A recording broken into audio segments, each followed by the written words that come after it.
तो जेकर प्यार जितना ज़्यादा सच्चा होला उनका उतने ज़्यादा मुश्किल इम्तहान देवे के पड़ेला।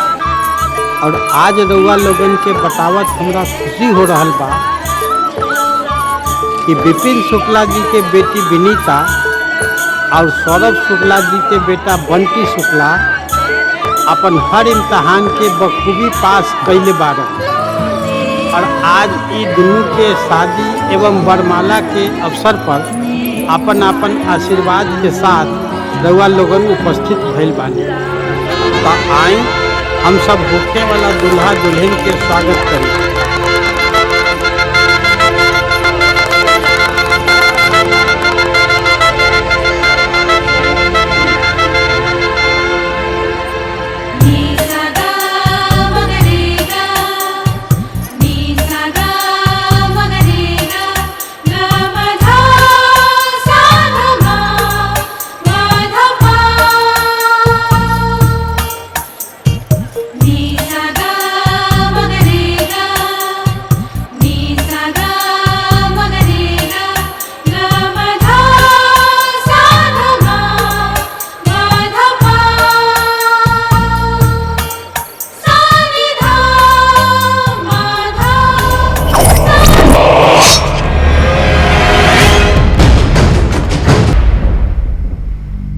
विपिन बाबू। हाँ मैडम। ऐसे पहले भी कभी इनके चक्कर आयल रहे या कभी बेहोश भइल रही का? ना मैडम, ऐसा पहली बार भइल। तो इनके होश आवे तक हमने के इंतजार करे के पड़ी। जी।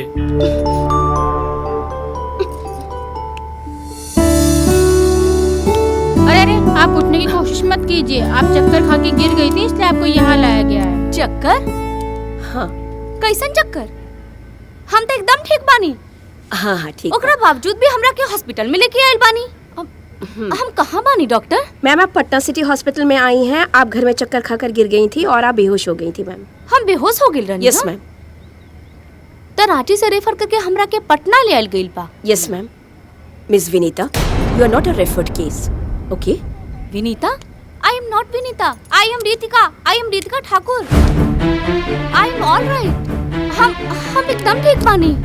हमरा के जाय दी, नहीं तो हमारे पिताजी सुरेंद्र ठाकुर हमारी सब के हमरा से दूर कर दी है। प्लीज हमरा के जाय दी। मैं आई?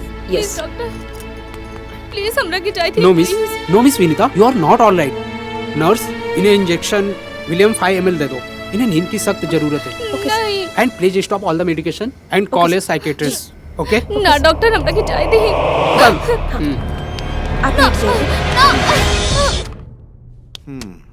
Well, Miss Ritika, by the way, I'm your psychiatrist. Medical report के अनुसार miss Ritika you are physically fit and fine. Come on, get up, come on. तुम एक स्वस्थ और सुलझी हुई लड़की हो। लेकिन तुमने अपना नाम, पता और अपनी प्यार की दास्तान सुना करके हमें उलझा दिया। अगर तुम हमें सहयोग करोगी तो मैं तुम्हें यहां से जल्दी रिलीव कर दूंगा। Happy happy happy. विपिन बाबू। जी डॉक्टर साहब। क्या तुम इन्हें जानती हो? ना, हम इनका नहीं की पहचानत। अरे ये तुम्हारे पिताजी हैं। ये हमारे पिताजी कैसे हो सकेले? हम बताई नहीं है ना, हमारे पिताजी सुरेंद्र ठाकुर बाड़े। अरे उनकरा के नहीं की जानत। आप लोग भी उनकरा नाम जरूर सुन ले हो खब। वो रांची के जानन मानन बिल्डर बाड़े। डॉक्टर साहब ये क्या कर रहल बिया? बैठ जाइए। सो आप इनको नहीं जानती है ना? नो प्रॉब्लम, कोई बात नहीं। आप इनको तो पहचानती होंगी। तार माई है बेटी। तुम्हारी माँ है। का बात करत हन डॉक्टर साहब? ये हमार माई कैसे हो सकेली? का कहिली बिटिया? हमार माई तब मर चुकल बाड़ी। हमके बहुत अच्छा से याद बा। ओ दिन के हम कैसे भूल सकेनी जब हमार माई हमरा के हमेशा खातिर छोड़ के चल गई रही। आग से लिपटर छटपटात ओकर चीख ओकर पुकार हम कैसे भूल सकेनी। आज की ताजा खबर, नामी ठेकेदार की पत्नी जल मरी। आज की ताजा खबर, आज की ताजा खबर, नामी ठेकेदार की पत्नी जल मरी। आज की ताजा खबर, नामी ठेकेदार की पत्नी जल मरी। आज की ताजा खबर, नामी ठेकेदार की पत्नी जल मरी। आज की ताजा खबर। का बचताड़े? नामी ठेकेदार की पत्नी जल मरी। चुप। ले पकड़।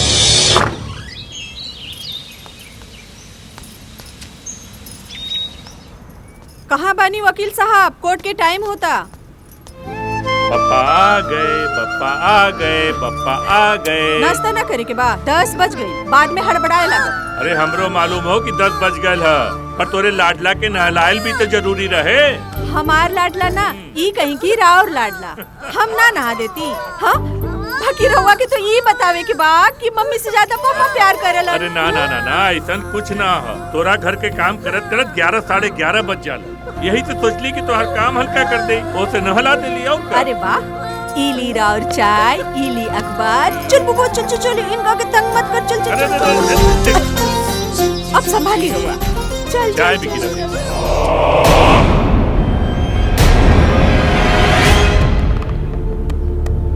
ये तो का खेलू कल्पना? मम्मा चाहिए। चुप हो जा बेटा, चुप हो जा। मम्मा चाहिए। मत रो बेटा, मत रो।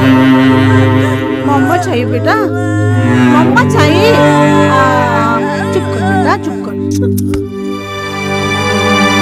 चल। का आया? हैं? तेरे को बच्ची ना संभाल सकलू का? रो रो के हलकान हो रही भी हो। बिन माई की बच्ची हा तो का करे मालिक?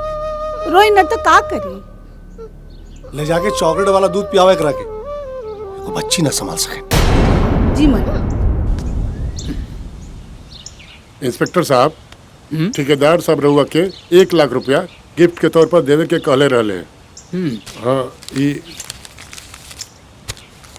एकरा के रख ली। अरे नहीं नहीं, एकर कोनो जरूरत नहीं छले। रख तो ली।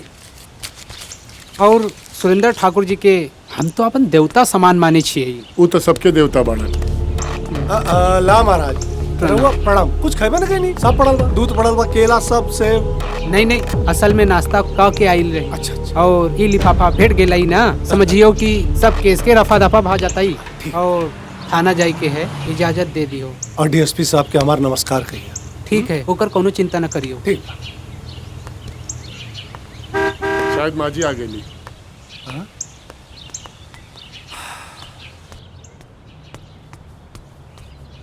ठेकेदार साहब, सगरो अखबार खरीदा गई। अब रहुआ बताई अखबार के का करे के बाद? सुरेंद्र ठाकुर कोनो सोई नहीं खे, जीवन की धागा छोड़त चली। करे का बा? आग लगा दे अखबार में। कोनो सबूत बचे के ना चाहिए। सुरेंद्र ठाकुर, तू कितनो सबूत पर सबूत मिटा देबा, लेकिन हम तहरा के छोड़ब ना। तू कल्पना के करोड़ों के इंश्योरेंस के पैसा लेबे चाहता रहा, लेकिन तुम्हारी मुराद हम पूरा ना होके दे। अरे तू तो हत्यारा हुआ, हत्यारा। बुढ़िया, तू होश में तो बाड़ू। तोरा मालूम बा तू क्या से बात करता है? पागल बाड़ा का, तू बीच में मत बोल। अरे सासू माँ हमार तनी गुस्सा में बाड़ी, गोड़ लगा तनी। रहुआ हमरे बारे में का सोच लेनी माता जी? एकदम सही सोच ले बनी। कल्पना के हाथ के लिखल चिट्ठी हमरा लगे पड़ल बा, ओ में तहरा बदलल व्यवहार के खुला चिट्ठा लिखल बा। हम तहरा के छोड़म ना। हमार नाम दुर्गा है, दुर्गा। अरे हम तहरा के सजा दिला के रहब। अरे गुस्सा थूक दी।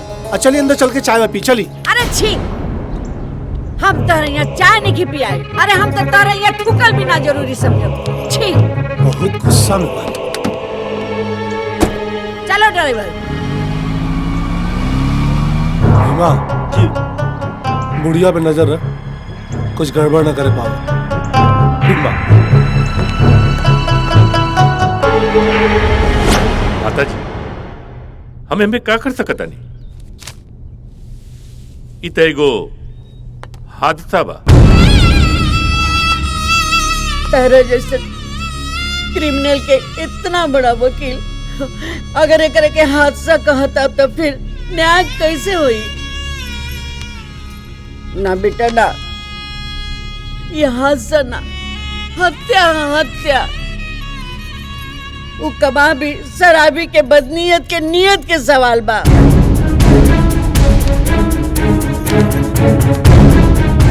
तारा याद हुई बेटा कि कॉलेज के दिन में तू कल्पना से प्यार करत रहला। हमार बुद्धि फिर गई है कि हम अपना भाई दीनानाथ के कहला पर ओकर बियाह मीना से कर देनी। बियाह के बाद एक दिन भी सुख से ना जियली। बात बात पर ओकरा के गाली गलौज मारपीट और टॉर्चर करत रहे और ऐसन कोनो अत्याचार ना रहे जो हमरा बेटी पर ना करत रहे। बेटा तोहरा उहे प्यार के कसम बा कि ओकरा के कड़ी से कड़ी सजा दिलावा। हमरा लगे ओकर हाथ के लिखल चिट्ठी बा। हम चाहत नहीं कि तू बस ई केस अपना हाथ में ले ला। तारा हमरा मरल कल्पना के आत्मा के कसम बेटा, तब भी हमके शांति मिली।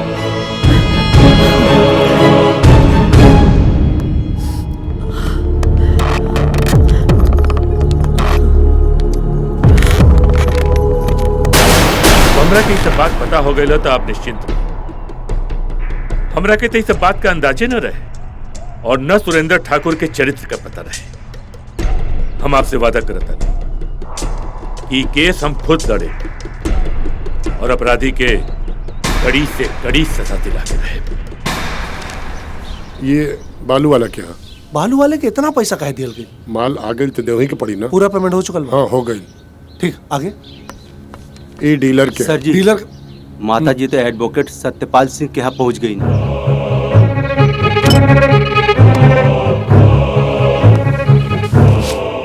माता जी तो कुल कैल करावल पे पानी फेरती। तका भइल पुलिस तो राहुल पंजे में ही बा। गिरधारी पुलिस तो पंजा में बा। एसपी डीएसपी आईजी डीआईजी सब हमरा हाथ के नीचे बा। लेकिन ये सत्यपाल बड़ क्रिमिनल वकील है। एकरा से हमरा के खुद बात करे की पड़ी।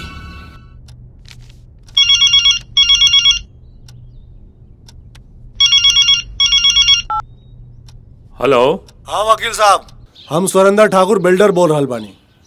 अरे सब का सुन रहल बानी? हम का सुन रहल बानी? रउआ हादसा के हत्या बनावे के ठान लेले बानी। हमारे एक सलाह, आप ही हादसा और हत्या के पचड़ा में न पड़ी तो रउआ खातिर यह बेहतर हुई। सुरेंद्र ठाकुर, हमार नाम सत्यपाल है और सत्य पाले के हमार ड्यूटी भी बा और फर्ज भी। आप बिल्कुल ठीक सुन ले बानी। कल्पना हत्या केस के पैरवी हम खुद कर रहे हैं। पुरान प्यार फिर से जुग जुग आ गई कहा है? रहुआ की तो पता होगी ना कि कल्पना हमार पत्नी है। प्यार में मोह की खाइल हार के केस पे गुस्सा उतार रहल बानी का? सुरेंद्र ठाकुर, एक बात कान खोल के सुन ला। कल्पना तहार पत्नी रहे या हमार प्यार, ये बात का कोनो मतलब नहीं। हम क्रिमिनल के वकील हैं और अपराध के खोज निकालल हमार ड्यूटी बा। वैसे भी तोहार फोन कैली बतावत था कि चोर के दाढ़ी में तिनका। अब तक कोर्ट में दूध का दूध और पानी का पानी हो के नहीं। Good by. कोर्ट की कार्रवाई शुरू की। मैं गीता की कसम खाकर कहती हूँ कि मैं जो कुछ भी कहूंगी सच कहूंगी और सच के सिवा कुछ भी नहीं कहूंगी। जज साहब, ये आदमी जो हमरा सामने खड़ा बा वो एक नंबर के शराबी, जुआरी, अय्यास और मक्कार हो। ये बात ही हम समझनी ना और अपना गाय जैसन बेटी के एकरा पास बांध लेनी और ओकरे नतीजा है ये सब। हमर बेटी जल के ना मरल जो सब। ई कमीना हमरा बेटी के जला के मार देला।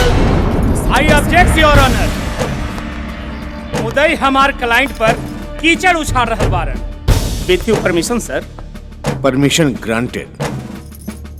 हम चाहे कि एक्चुअल घटना के विस्तार से वर्णन हमार क्लाइंट ठेकेदार सुरेंद्र सिंह ठाकुर के मुंह से एक बार सुन लेवल जाओ सर। जज साहब, कल्पना हमार पत्नी रही। हम उनकरा से बहुत प्यार करत रही। हमार सुखी संसार बसावे में कल्पना का बहुत बड़ा हाथ रहे। शादी के बाद हमार व्यापार में दिन दूना रात चौगुना तरक्की भई। बस ही समझी कि कल्पना हमरा खातिर लक्ष्मी का अवतार रही। आप बताइए कि हम कल्पना की आग लगा के मारे के सोच सकीले का? ना जज साहब, माता जी का लगावल सारा आरोप बेबुनियाद। बुनियाद हो जज साहब। गैस सिलेंडर चाहे कौनो कंपनी का होके फटेला ना तबे फटेला जब ओकरे साथे कोनो कारगुजारी कैल जाला। हाँ, इत्तेफाकन कोनो हादसा हो सके और अगर कोनो हादसा होला तो में धमाका होला गैस सिलेंडर फटे में और आसपास के मकान के छत दीवार उड़ जाला। और यहाँ जितना भी गवाह आइलन कोई भी धमाका नहीं सुनलन और ना ही धमाके के बारे में बतैलन। हाँ, चीख पुकार जरूर सुनलन लोग। बात बताइए सर। और दूसरी बात ही कि पोस्टमार्टम रिपोर्ट में मृतका के शरीर से मिट्टी के तेल के गंध मिलल।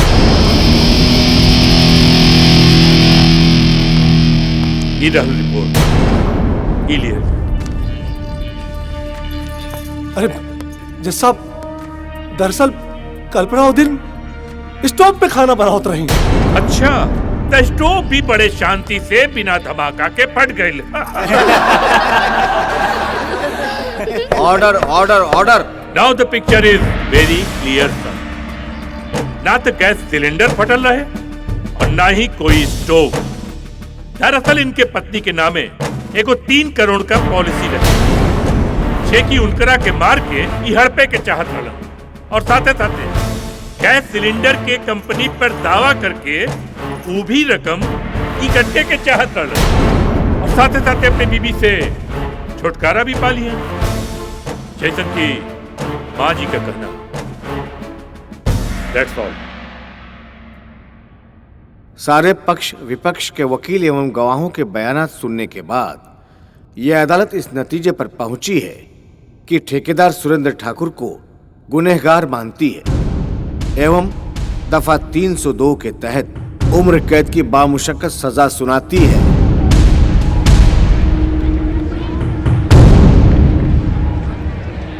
नाउ द कोर्ट इज एडजर्न।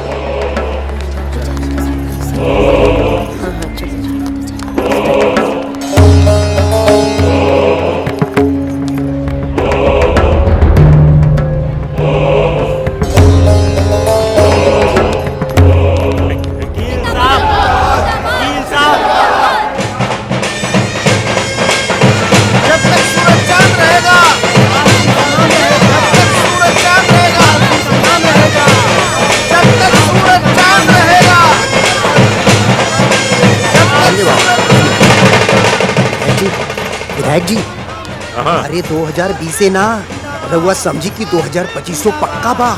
अरे तू लोग इनका साथ रही ना तो हमें अपोजिशन के कोनो डर नहीं। देखिए भाई लोग, ये 3 तलाक बिल लोकसभा और राज्यसभा दोनों से पास होए के बाद हमारे समाज में जितना भी मुस्लिम महिला बानी सबके फायदा ही फायदा बा। अब आप लोग देख ली 10-10, 12-12 साल तक साथ रहे के बाद भी ये 2-3 सेकंड में तलाक तलाक तलाक बोल के रिश्ता खत्म कर दिया जाला। अरे इंसानियत के नाम पर सरासर बेइंसाफी हो। बिल्कुल, वो शराब पी के कहते हैं शराब पीना हराम बा, कहते हैं चिकन में नमक कम बा, यही खातिर तलाक दे दिहल जाला। तो ये तो ठीक है नेताजी के बीमारी का इलाज होबे के चाहिए, पर ये कहाँ के इंसाफ है कि आदमी 3 साल तक जेल चल जाये, तबले तो अगर परिवार ही उजड़ जाये।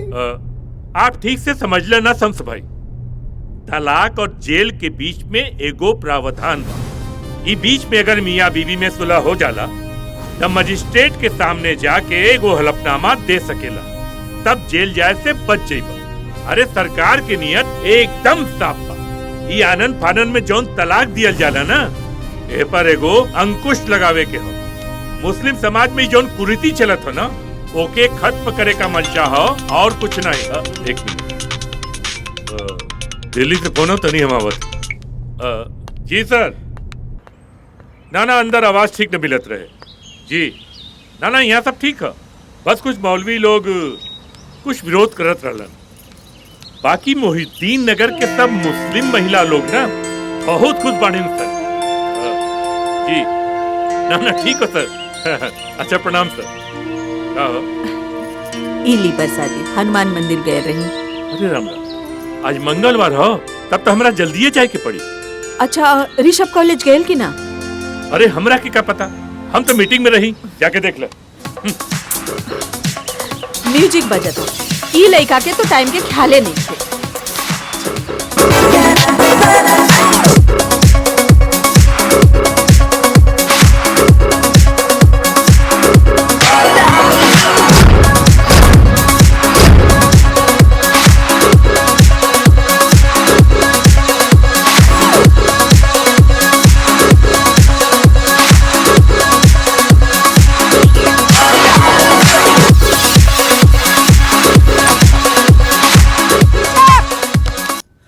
डांस प्रैक्टिस करते रहे कि कॉलेज जेबे पूरा 11 बज गए, लास्ट क्लास ना बा का? प्रैक्टिस में टाइम के ध्यान ना रहे। 11:40 के क्लास है हमार, अब तुरंते जाए के पड़ी। अच्छा हम तोहार नाश्ता लगा ना माई उहे कैंटीन में खा रहे अब। अच्छा रुक ई ले प्रसादी ले। हमार प्यारी माई देखा किताब यहीं छोड़ देला।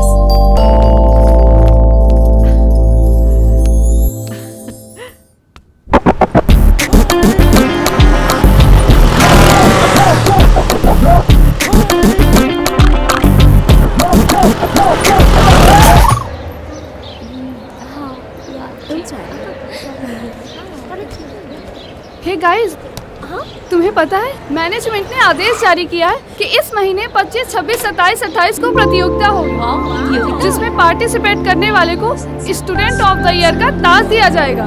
वो तो ठीक बा, पर रितिका के बगैर ये संभव नहीं के। अरे लेकिन वो बाड़ी कहाँ?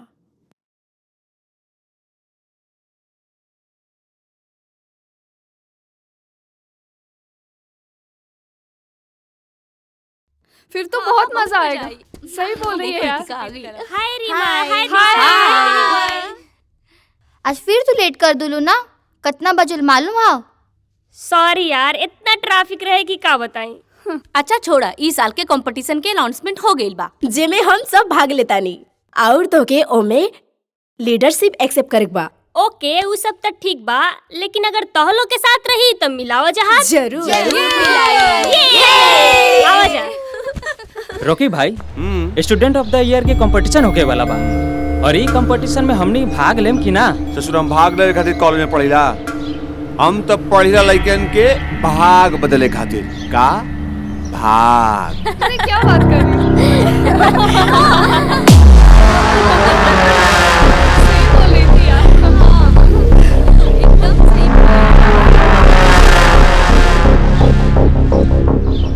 बाप रे बाप, देखत पड़ा सन कैसे मटक मटक मटक के निकल गली सन। ये बताओ सन, हाई फर्स्ट ईयर वाली रितिका से हमार प्यार कैसे और कब हुई रे? अरे रॉकी भाई, जेकरा प्यार मिलेला ओकरे न किस्मत कहाला। अच्छा, आज जे किस्मत में ना होके ओकरे से प्यार करा तो मोहब्बत कहला। अरे रॉकी भाई तोरा रितिका से मोहब्बत बा मोहब्बत। अच्छा मोहब्बत बा मोहब्बत हैं? हाँ। तो प्यार की से बा? अरे प्यार मोहब्बत दोनों एक ही बा हो। चलो सर।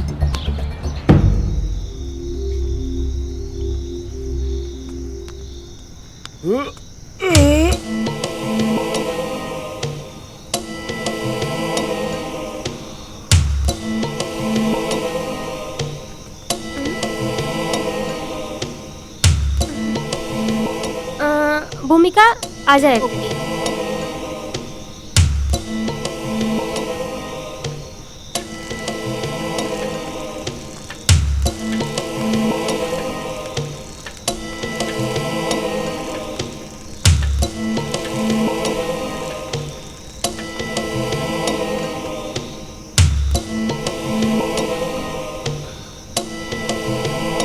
एगो बात कही, कहा तो कपड़वा ठीक करे में मदद कर दे। सच बहुत मजा आई।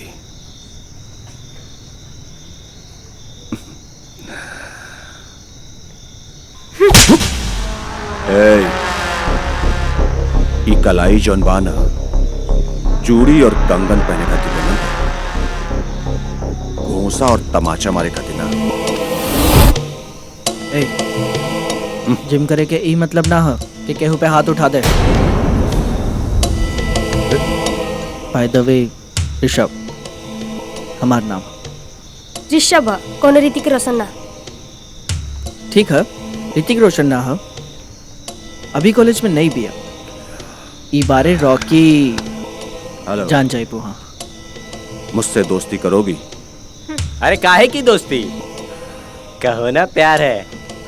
असल में रॉकी भैया आपके दीवाने हैं। अच्छा आप मुझे अच्छे लगने लगे।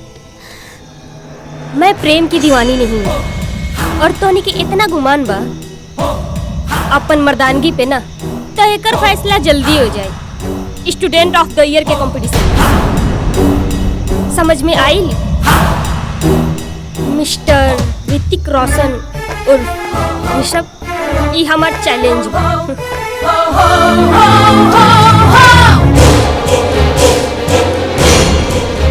निकला रे सब खुला चैलेंज देके निकल गई। बैठा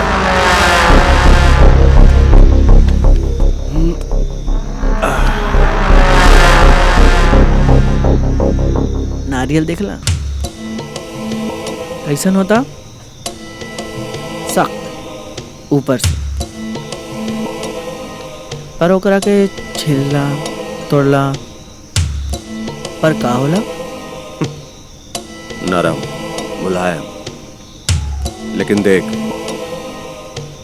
हम सीधा सीधा बात जानेंगे। हमरा के होकर थप्पड़ के जवाब देवे के पड़ी। प्यार से पटा के। ठीक बा। कॉलेज में तो हमनी के बदनामी के मेडल लेके घूमते बानी, कि तू करिया प्यार और पटावे वाला काम। और हाँ, पटला के बाद मिल बांट के, ये हमार फैसला बा। ठीक है, तोहार फैसला और ओकर चैलेंज दोनों कबूल बा। ठाकुर साहब, ई इंजीनियर रस्तोगी के बनावल हमार बनवावल डबल स्टोरी बा। बिल्डिंग के लेआउट प्लान है, तनी के देख ली।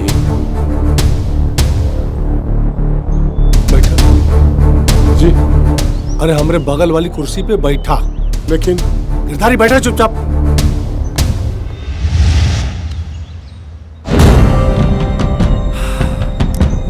गिरधारी तोहरा के पता है, जब सतयुग में रामचंद्र जी के 14 साल का वनवास भयल तो उनका राज के संभालने भारत।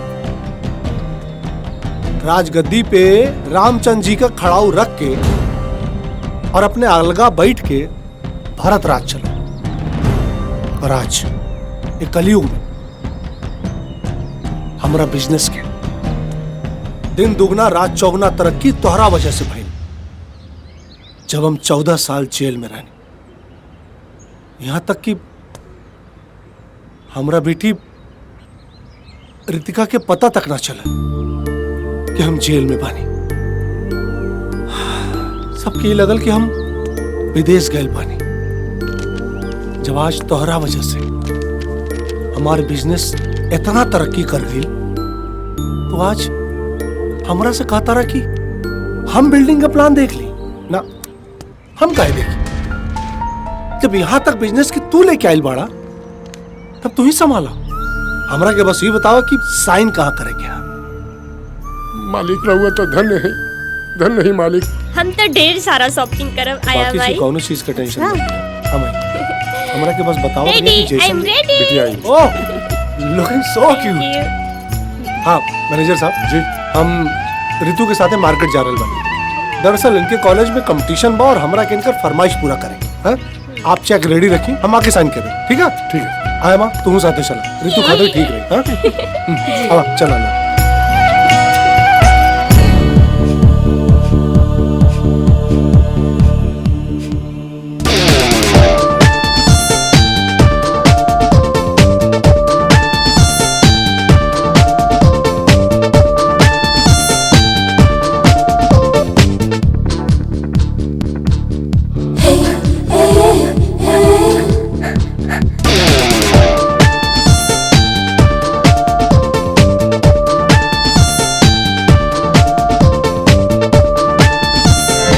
जयप्रकाश नारायण कॉलेज में कबड्डी प्रतियोगिता जो हो रही है, उसके लिए मैं चाहूँगा कि प्रिंसिपल साहिबा अपनी परमिशन दें ताकि प्रतियोगिता शुरू की जाए।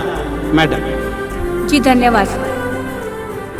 मुझे बेहद खुशी है कि हमारे कॉलेज में इस तरह की इवेंट्स होते रहते हैं और दोनों टीमों को मेरी तरफ से बहुत बहुत शुभकामनाएं। बड़े जोर शोर से इस प्रतियोगिता में भाग लें और इसे सफल बनाएं। और स्पोर्ट्स इंचार्ज से कहा जाता है कि कृपया ये प्रतियोगिता शुरू की जाए। हमारा नाम शेर सिंह बा। शेर सिंह हमारा नाम काहे बा? पता बात तो नहीं लोग के, काहे कि हम शेरो शायरी खूब करीले। अरे जोक सुनो नहीं है, हंसा लोगन, हंसा हंसा ताली उली बजावा। हाँ, तो ई कबड्डी के खेल शुरू होए से पहले एगो शेर तागतानी। पकड़ा पकड़ी पकड़ा पकड़ी, पकड़ा पकड़ी पकड़ा पकड़ी, एक दूसर के आजा। जिला स्तर के खेल कबड्डी में आई सबके माजा।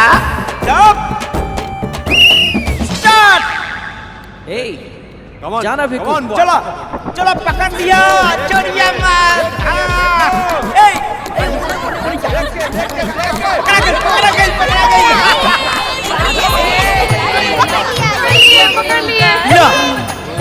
फेंका गई। अब देखता नहीं दीवाना टीम के का हल होता। फूल बिना भौरा के का जियल भी जाई, पानी बिना मछली तरफ के मर जाई। चला अब फेंकू के छोड़ा, फिर से खेल शुरू कर जाए। आजा फेंकू, चला चला सब लोग अपन अपन लाइन बनावा, कोनो गड़बड़ी ना होके के चाहिए। चला भूमिका मिल जा अपना दुश्मन पर। हाँ चला भूमिका मिल जा।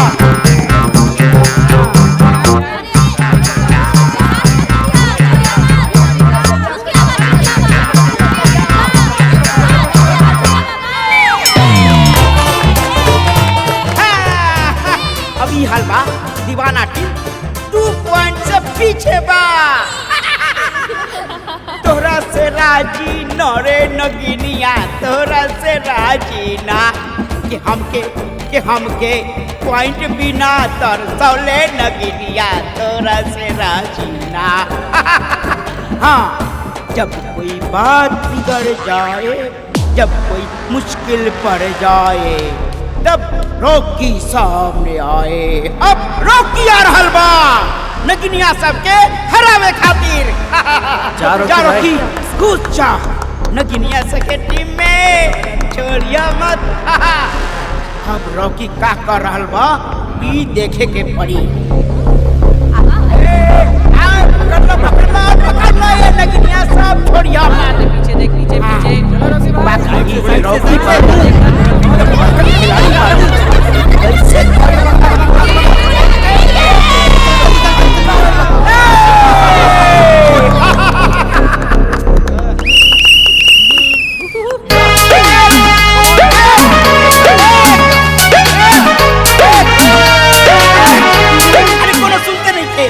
दीवाना अकील के 1 पॉइंट।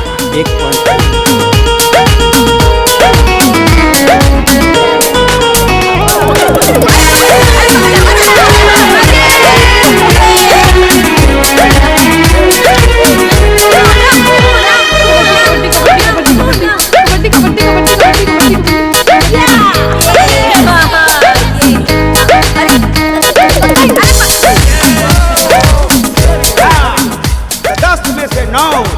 नौ के लागा धागा, चोर निकल के भागा।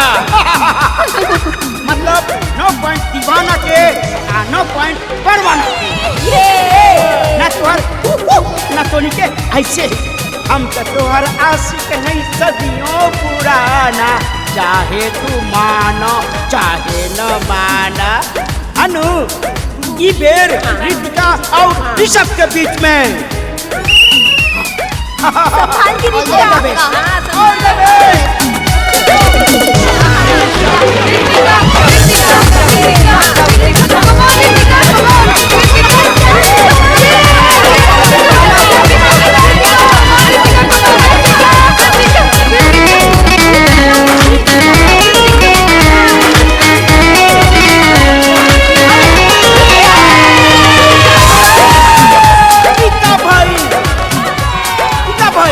कनकी मारनी हो।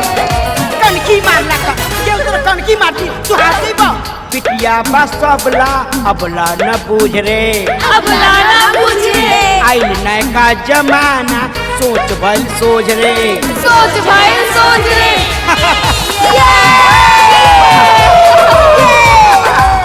वाह चलो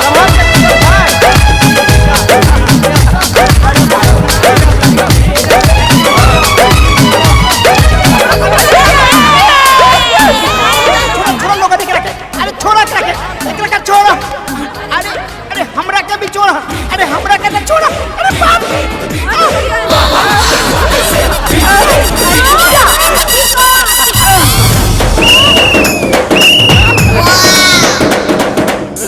अरे लावा हमार टोपी हमार चश्मा इरे फ्री के काम हमरा से ना होई रे बाप। हम जाते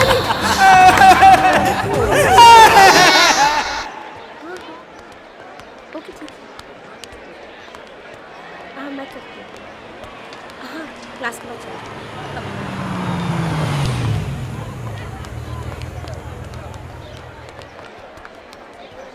तो नहीं के रुका हम आवता। हे रितिका, कांग्रेचुलेशंस फाइनल में जाए खातिर। बहुत बहुत बधाई। एक बात बोलूं? बोलो। अभी भी नाराज बाड़ू? देखो उस दिन जो कुछ भी भइल, हम हमारी दोस्तन की तरफ से तोहरा से माफी मांगता नहीं। Forget it now. No, I can forgive them, but I can't forget. हमनी के एक ही कॉलेज के स्टूडेंट हैं। तो हमें एक अच्छा दोस्त की तरह रहे के चाहिए। ये हमारी सलाह है। दे देला अपन सलाह। तो हमार सलाह सुना। तोहरा ऐसे लुच्चा लफंगा आवारा गर्द दोस्तन के साथे ना रहे के चाहिए। और तोहरों के हम खूब जानी नहीं। तू विधायक सत्यपाल बाबू के बेटा हुआ ना। जैसे तोहर बाबूजी इलेक्शन में गिरगिट के जैसे रंग बदलेलन ना, वैसे ही तू ढीला तान देके पतंग उड़ाओ के खूब जाने ला। विधायक बाप के जे बेटा हुआ। रितिका सुनो, बाप तक जाई के तोहरा के कोनो हक नहीं के। बिन माँ के आया माँ के पालल बेटी के मानसिक हालत हम समझ सकेले। कोनो और हमारे बाप के बात तक जाइत ना तो ओकरा के छोड़ती ना। अच्छा तो तू हमारा बारे में बहुत कुछ जाने ला। सब कुछ जान के ही हम दोस्ती के हाथ बढ़ा होता। ओके बाय।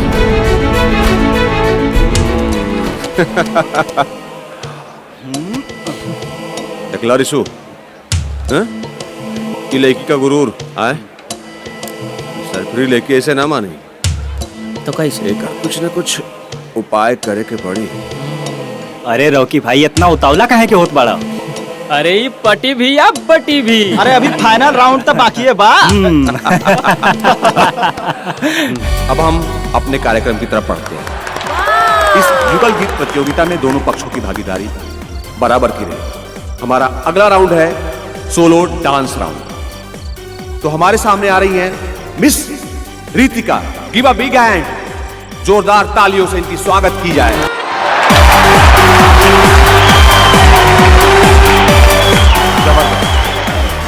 जबरदस्त डांस किया है मिस रितिका ने, और इस डांस के बाद इनका स्कोर हुआ 24, जबकि उनके कॉम्पिटिटर रेशव का स्कोर 20 है। अब इस 5 पॉइंट के राउंड में रेशव, आप जहां भी हो प्लीज स्टेज पे आए, आपका यहां वेट हो रहा है। रेशव 1 2 3। तो लीजिए दोस्तों, फाइनल राउंड भी खत्म हुआ और मुझे बहुत खेद है कि इस फाइनल राउंड में मिस्टर ऋषभ उपस्थित नहीं हुए। मुख्य अतिथि से अनुरोध करूंगा कि प्लीज वो स्टेज पे आए और साथ ही मंच पे आकर सभी को रिजल्ट से अवगत कराएं।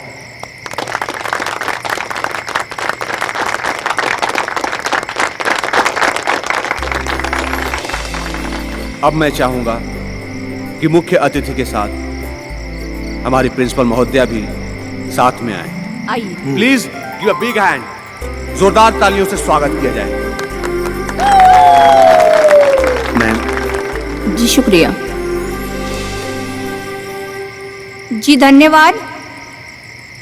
अब मैं चाहूंगी कि ये घोषणा मुख्य अतिथि महोदय अपने स्वयं मुख से करें। Thank you.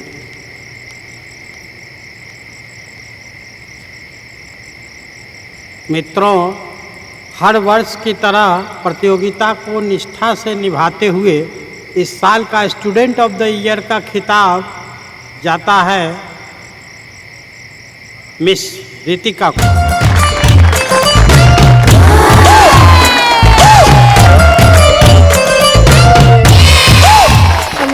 Thank you ma'am.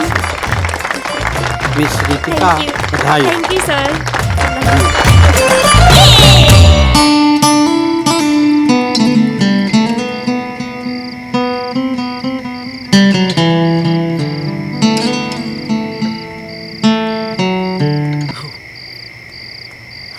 Congratulations for this crown and especially for this trophy, Miss Student of the Year. बुजदिल, हमरा ही ना पता रहे कि हमार मुकाबला एगो कायर से हो जे जंग से पहले मैदान छोड़ के भाग निकले। तोहरा अपना हार के इतना ही डर रहे तो फिर रितिका ठाकुर से पंगा कहीं लेला।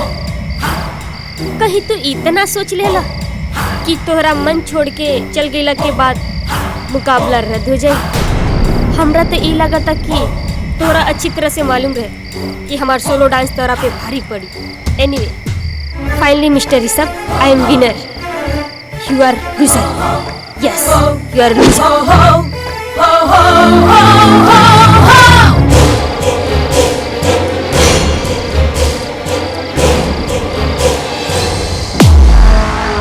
देख लेना अपन त्याग और बलिदान के फल। जो लड़की के तुम्हारे सामने हाथ जोड़ के एहसान माने के चाहिए, वो भला और बुरा काके निकल गई।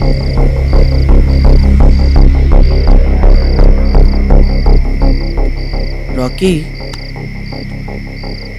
रितिका एगो महंग मछली भी गईचा, हाथ से तो फिसलबे करी, बाकी ओकरा पकड़े खातिर मिट्टी पानी मिलाकर कदवा करे के पड़ी। हमहू हार ना माननी है। अब यू कॉलेज के जो कैंप है जाए के बाद तू तब देखिए। ठीक बात। जाऊं कहाँ ये दुनिया में आके, कुछ ना फिर चाहत भी तुमको चाहे, तुम बिन जाऊं कहाँ। जरूरी सर, रितिका की सांप काट ले। हाँ जी सर, वो एकदम से बेहोश हो गई। क्या? पकड़ तो।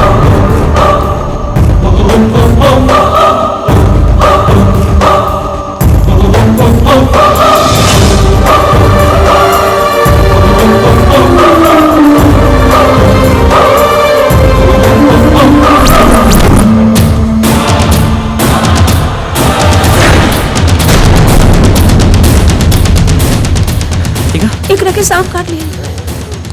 सांप कहाँ से आ गई? वही जंगल से। रितिका उठो। पता नहीं रितिका को क्या हो गया। पूनम मेक श्योर तुम इससे बात करो।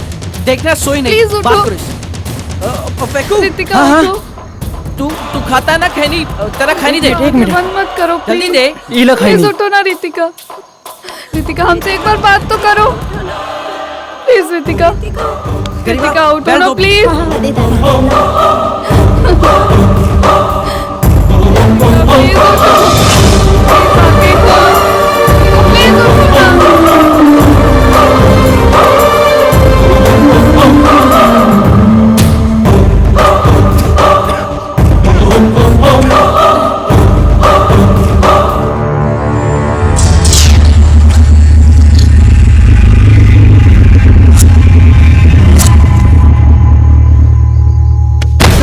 ऋषभ ऋषभ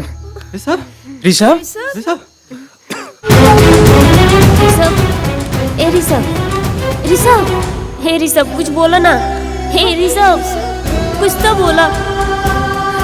ऋषभ बोला ना ऋषभ।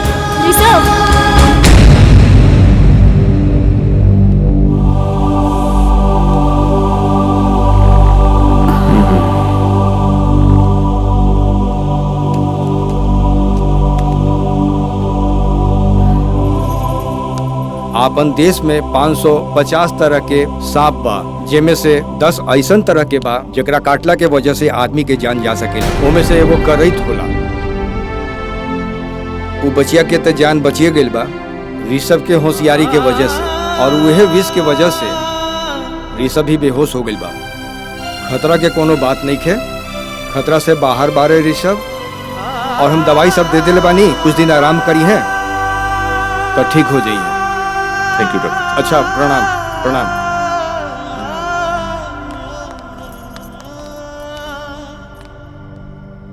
ऋषभ बेटा अरे अब खतरा टल गए एकदम। ठीक हो? अरे हमरा के फक्र बा तू केहू के जान बचौला बेटा। अब तू आराम कर। हम तो नहीं विधानसभा से हो गया है। ठीक देखा।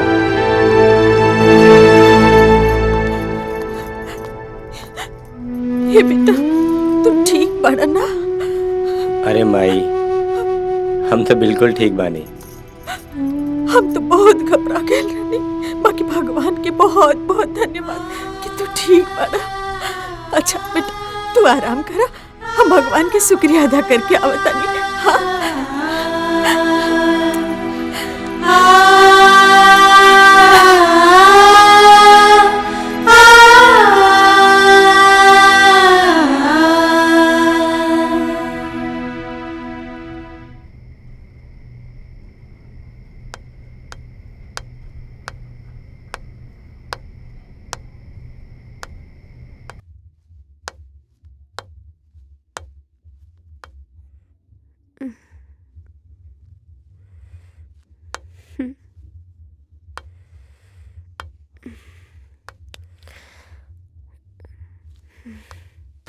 ऋषभ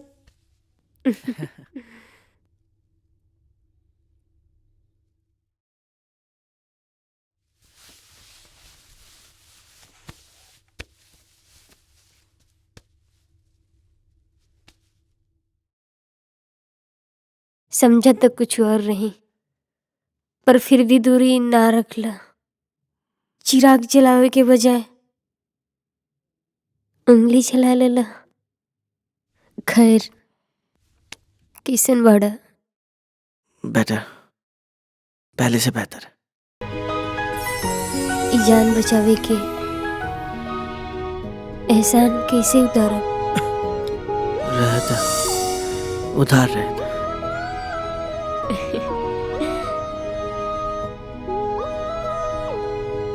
उधार रखे वाला के लोग कहेला कि केहू भुला ना पावेला।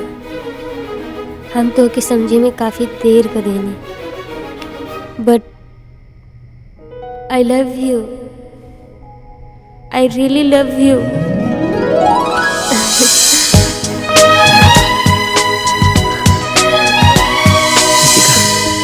साथी बन गईला तू जिंदगी के, आशिकी बन गईला तू जिंदगी के। अबे छी छी चुप फेंकुआ बे, ऐसे नहीं बे। अब मजा आई खूब हमनी के। का सेरा ते का कहत बड़े? हाँ रॉकी भाई।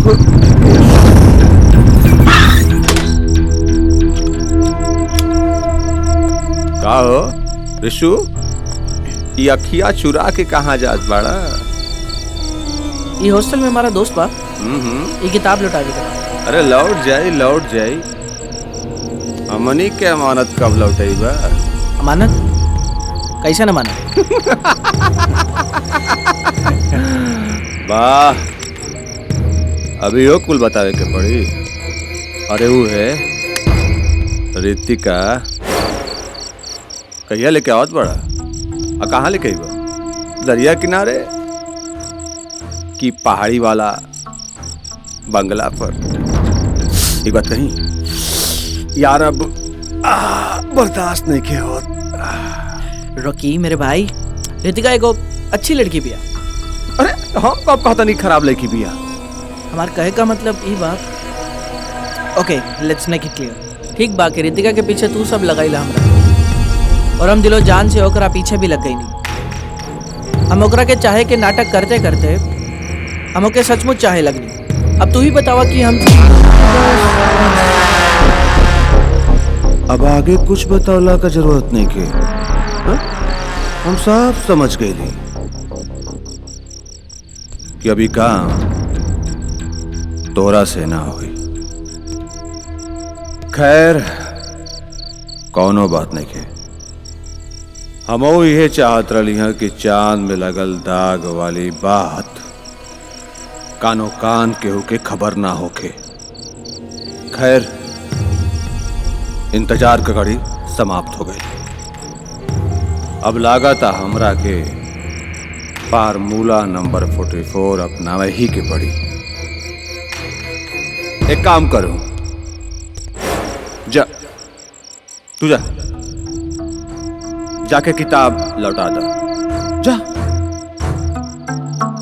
जा।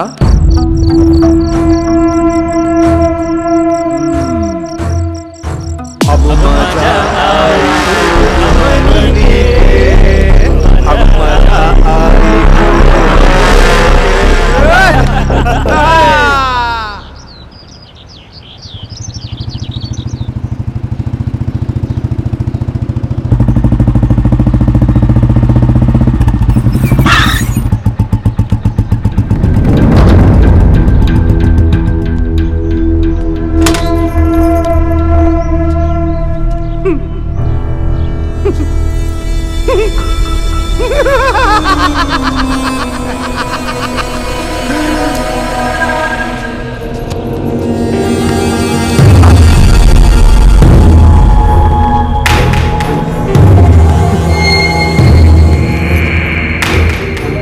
देख भाई रिसू, तो सब गलती माफ कर, बस इलौंडिया के हमरे हमारे। ए रोकी सुन, जबान संभाल के। ऐसे भी लड़की लौंडिया ना हो खेला, यही हमारे कॉलेज फ्रेंड है। अबे कैसन कॉलेज फ्रेंड बे? हैं? कौने बात का फ्रेंड? हैं? ये लड़की हमरा के दिन थप्पड़ मारले रहे हैं?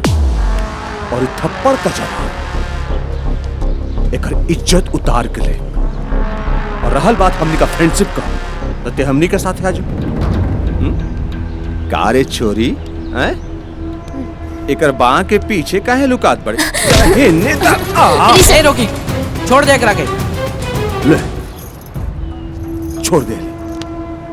अच्छा एक बात बता, एकरा से तोर रिश्ता का बारे?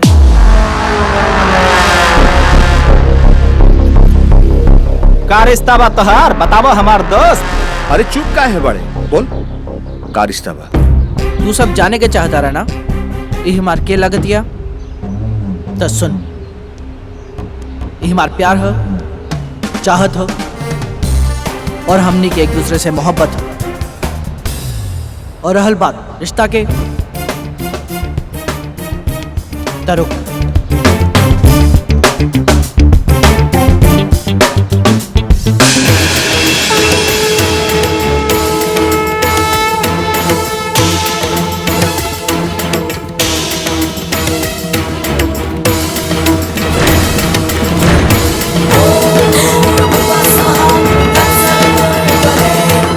ये हमार बीवी लगती है।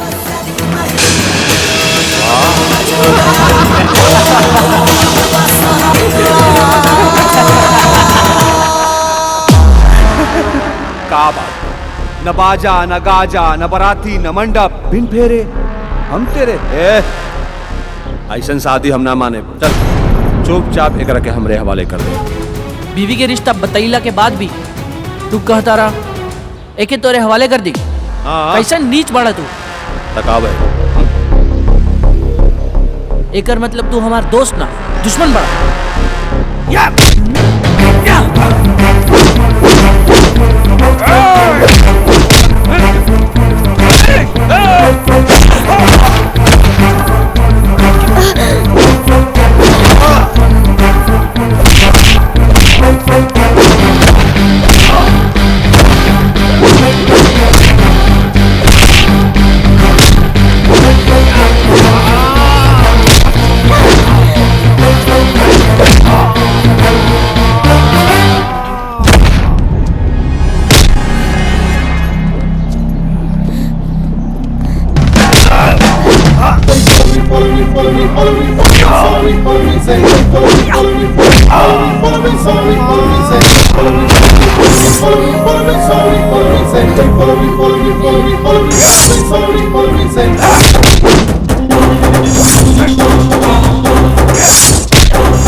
तू ठीक बाड़ा ना?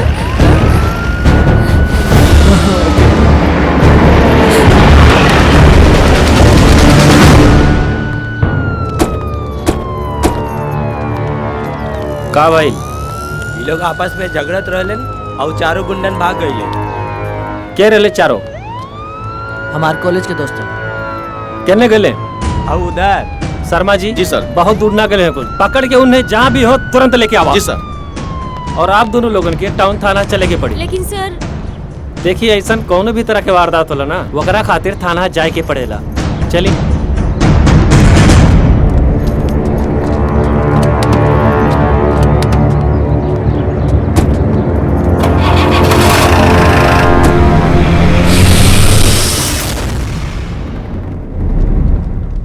सर कॉलेज में चारों के ये धंधा बा।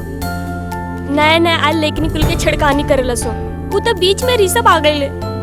एही खातिर इनकरा से मारपीट कैला हसो। सर चारों के चार ठिकाना से पकड़ के लेनी है। सर एकनी से पूछ ले, हमने कॉलेज के साथी है जा कोनो गुंडा ना कि हमनी के एक तरह पकड़ के लेके लहन। स्टाइल कम बात बुझाइल। धोनी के बारे में अच्छे से जानता नहीं। पर्सन से एक ही क्लास में फेल होता वसन। रैगिंग और लड़कियन के छेड़छाड़ तोनी के आदत बन चुकल बा। गुंडाई तोनी के पैसा बा। ले जा बंद कर एक्टिंग के 3 नंबर में। चला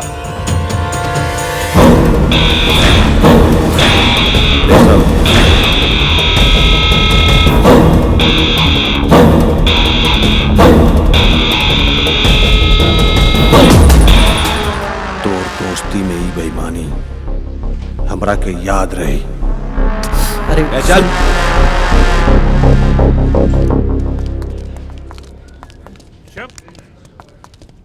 ऋषभ, अरे का भइल? अरे तोरा सिर से खून बहता। ये करी मत भइल कि विधायक सत्यपाल सिंह के लड़का पर हाथ उठौलत। ये हऊ पापा कॉलेज के दोस्तन में आपस में मारपीट हो गई। चुप चुप एकदम चुप। सत्यपाल सिंह के इकलौता लड़का पर हाथ उठ गए और आपसी मामला का तरीम इंस्पेक्टर वो लोगन पर मारपीट और छड़कानी का ऐसा धारा लगावा ना कि बिना बेल के जेल में सड़क रहे सब। और तू हमरे बेटा में ऐसा का देख ले लू है कि बार बार तोरा के ओकरे जरूरत पड़ेला या तू जानबूझ के इसे ड्रामा क्रिएट करे? You miss problem girl. नहीं पापा। No no mister Satyapal, you are wrong. मेरी बेटी प्रॉब्लम क्रिएट नहीं कर रही है। ये आपका बेटा आवारा की तरह मेरी बेटी के आसपास घूमता है। मिस्टर सुरेंद्र ठाकुर, शायद तोरा के अंदाजा नहीं थे कि आज भी अगर हमारा बेटा न होत ना तो तोरे बेटी का इज्जत तार तार हो गई गुंडन के हाथे। ऋषभ, हवन करे में हाथ जलावे का कोनो जरूरत नहीं के। चल बेटा चल। निकला विधायक का आकार दिखा के चल गई बाड़े, लेकिन ये भूल रहे बाड़े कि इनके अकड़ का रस्सी तो हम जलाई, कहे कि हमरा पकड़ में आग हो। आग चल चल तो।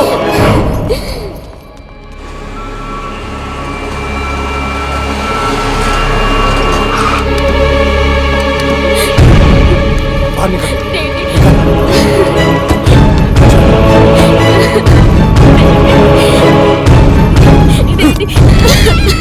अच्छा सिरा दहलू, अच्छा सिरा दहलू अपने बाप के दिहल आजादी का। आज तोहरा कारण से हमार दुश्मन हमरा की शान दिखा के चल गई लापन। सब बंद, पढ़ाई लिखाई सब बंद। और सारा पढ़ाई लिखाई आए माँ अगर सारा पढ़ाई लिखाई कॉलेज से ना घर से हुई है। कॉलेज जाइल बंद कर। और गिरधारी बाबू ऋतिका कहीं भी जाए ना घर से बाहर, सिक्योरिटी एक साथे जाए, अकेले कहीं ना जाए। मालिक का भाई एक से पूछा ना, हमरा से का पूछा था?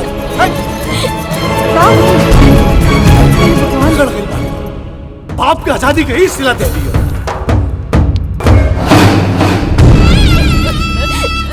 रितु बेटा, रितु बेटा, रितु बेटा, मत रो बेटा, चुप हो जा, चुप हो जा बेटा, चुप हो जा।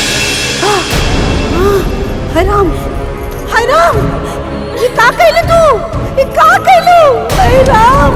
आया माँ, ये केहू की मांग परल सिनूर।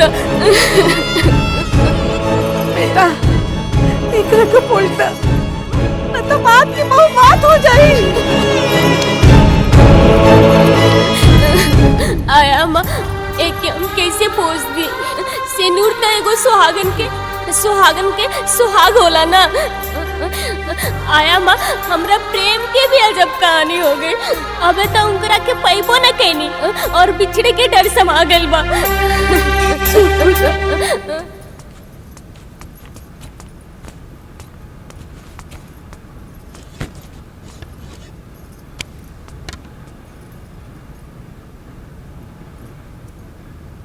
बेटा, इस सुरेंद्र के बेटी रितिका तोरा पर कहा जादू कैले बिया? रोज रोज ओकर नामी घर में आवता।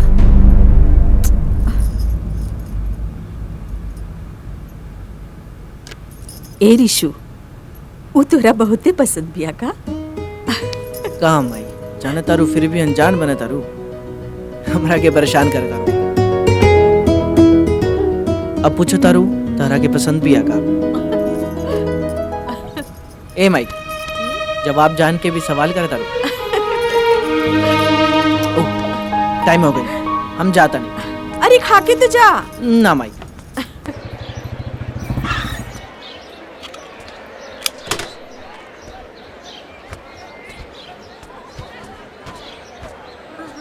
Hello. Hello. Hi. Hello everyone. तूने रितिका के देखला है क्या? पता ना, सुबह से दिखाई ना दे रहा। लगा तो कॉलेज में आई। अरे क्लासरूम में हुई, देख लो। Thank you. हाय भूमिका। हाय। रितिका कहाँ बाड़ी? वो देखे। रितिका के तो हमू को जुता नहीं। सुबह से नहीं दिखा। अच्छा, थैंक यू।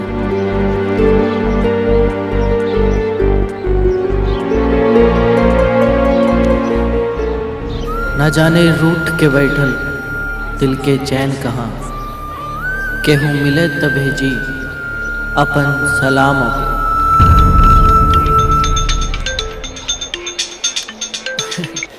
हेलो रितिका, कहाँ बाड़ू तू? आज कॉलेज काहे ना आइलू? सॉरी ऋषभ, हम कॉलेज ना आ सकेनी और आज का अब कबो ना, काहे कि डैडी हमरा पीछे सुकेटी लगा देले बानी। व्हाट? पर काहे? तहार पढ़ाई के का हुई? घर से ही। का सब है? हमरा मना कैला के बाद भी तू आवारा से बात करता? Hello hello Ritika. No daddy, Rishabh हमारा नहीं खन। वो तो उल्टा ही दो बेर हमार जान बचौले बाने। वो हमसे बहुत मोहब्बत करेलन। एक लफ्ज ना, बस जुबान लड़की हमरा से जुबान लड़ाओ तारी है? ए बेटा सुन, एक बात याद रख, सतपाल और सुरेंद्र ठाकुर नदी के वो दो किनारा बाड़े जो कबो नहीं के मिल सकता। बात समझ में आई? कमरा में जो कमरा में।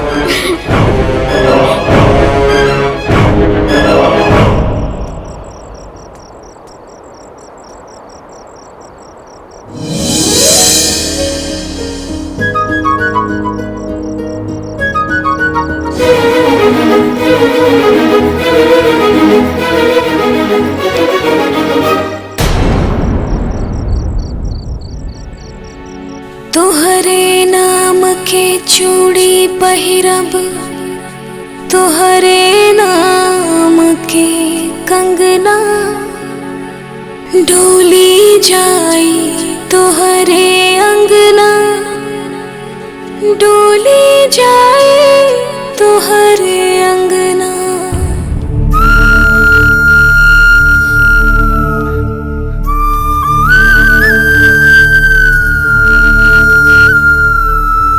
मत रो बेटा, सब ठीक हो जाए।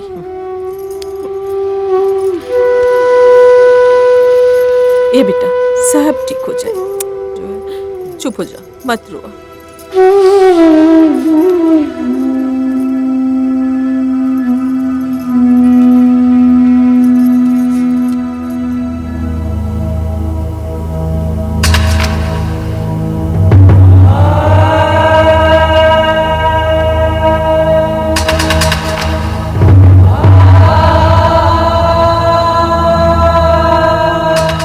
रातों को तो सब्र है उनका, चुपके चुपके रोना है। ऐ आसमान के तारे, तू ही बता मेरा अंजाम क्या होगा।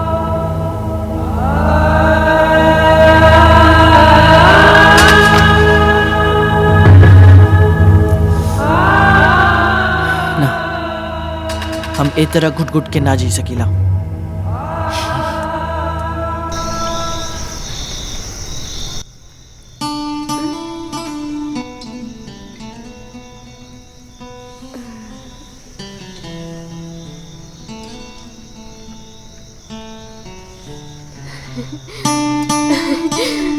जाना प्लीज।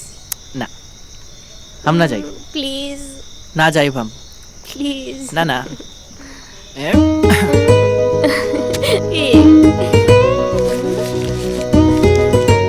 ठीक है, मैं चला जाऊंगा, लेकिन तुम वादा करो कि कल 10 बजे मंदिर पे आके मिलोगी। I love you, I miss you Rishabh.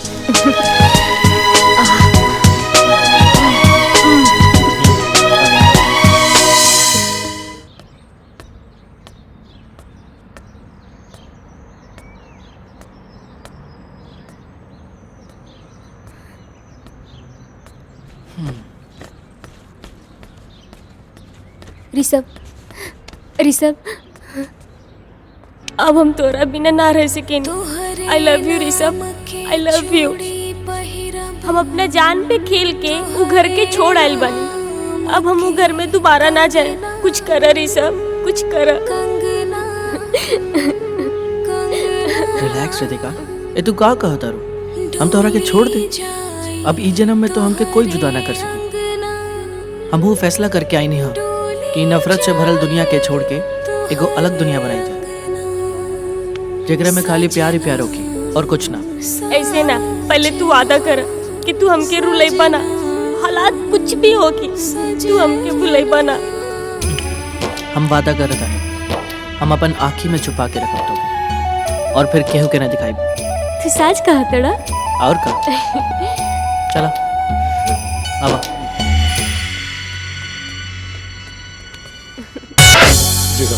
मालिक रितिका बेटी अपन कमरा में नहीं की। हाँ, हाँ चारों तरफ खोज के हम हार गए नहीं।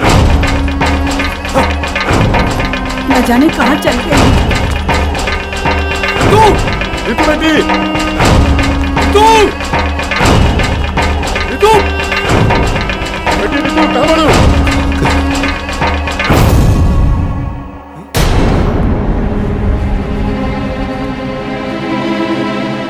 ओहो, हमार दिहल आजादी हमरा के डंक मार दिलस। रितिकिया हमरा के कहीं के ना छोड़लस। गिरधारी बाबू जी सरकार गाड़ी निकल रही।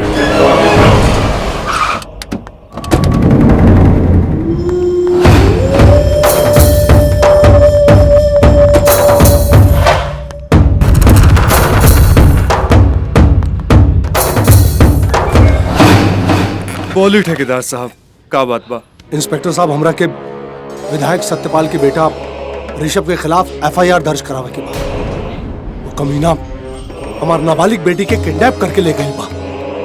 ऐसा रिपोर्ट लिखी और इतना दफा लगाई कि सत्यपाल नाक रगड़ के मर जाए, लेकिन ओकर बेटा का जमानत ना होके के चाहिए। और हाँ, जितना जल्दी हो सके हमरा बेटी के खोज के लिए, काहे कि ओकरे साथे साथे हमार इज्जत दांव पे लगल बा।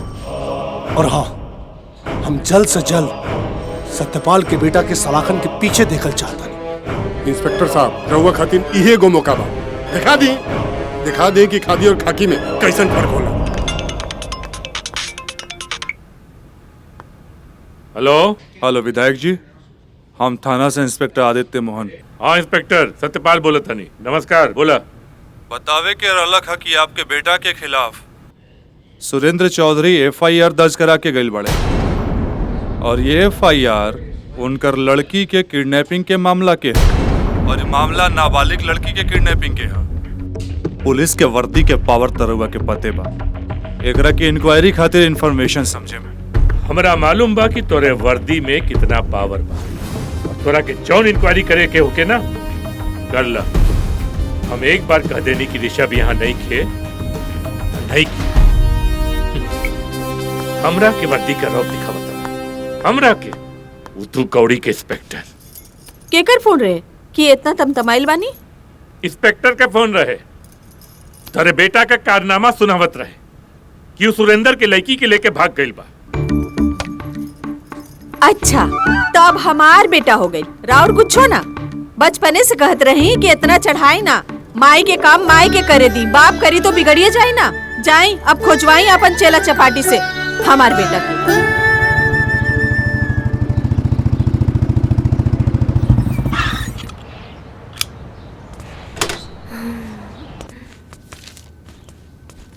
यस मैनेजर साहब एको कमरा बुक करे के बा। मिल जाई। 103 105 सिंगल बेड के कमरा खाली बा। पर हमारा एक ही रूम चाहिए, डबल बेड के। डबल बेड के? ये हमार पत्नी है। ये तोहार पत्नी है? न मांग में सेनूर न गला में मंगलसूत्र। सॉरी ना मिल पाई। लेकिन मैनेजर साहब। सॉरी ना मिल पाई। लेकिन मैनेजर साहब। सॉरी आपके बोलनी ना कि ना मिल पाई। इट्स ओके, चलो।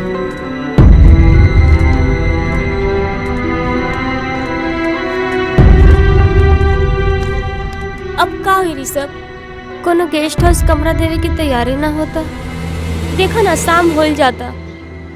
तू घबरा मत, कोनो और ही गेस्ट हाउस के पता करता नहीं। अरे काका, काका यहाँ आसपास कोनो और ही गेस्ट हाउस बा का? कहे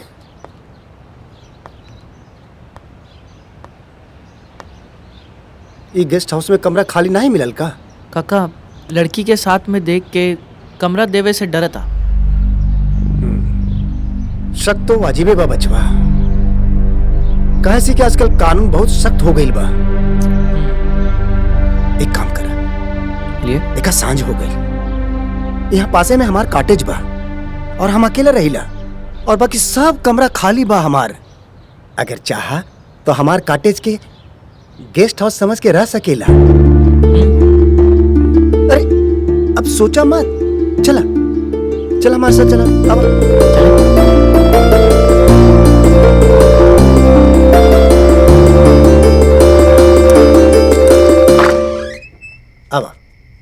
अब अंदर आवा।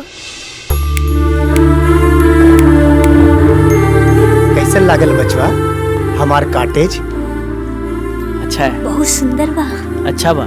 ये बा राउर कॉटेज जेकरा के गेस्ट हाउस जैसन बतावत रही। बिल्कुल सही समझला। अच्छा बा, अच्छा। आवा ऐजा आवा आवा आवा।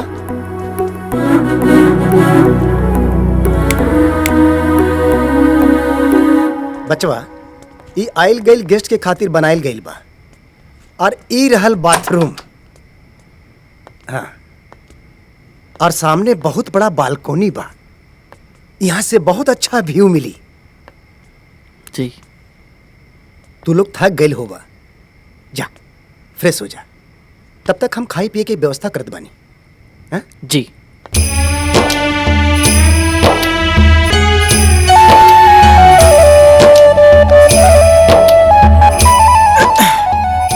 रितिका, का लागता कि भगवान हमने के साथ बारे।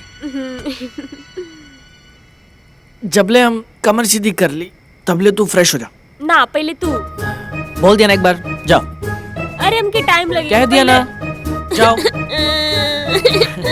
ओके ठीक है, ओके जाओ।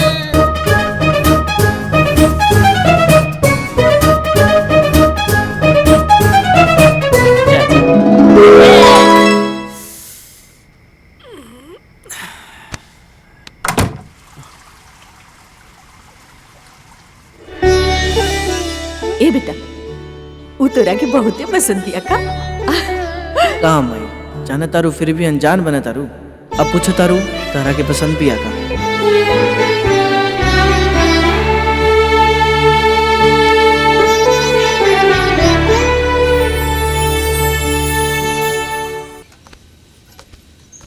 साहब, इंस्पेक्टर साहब के फोन।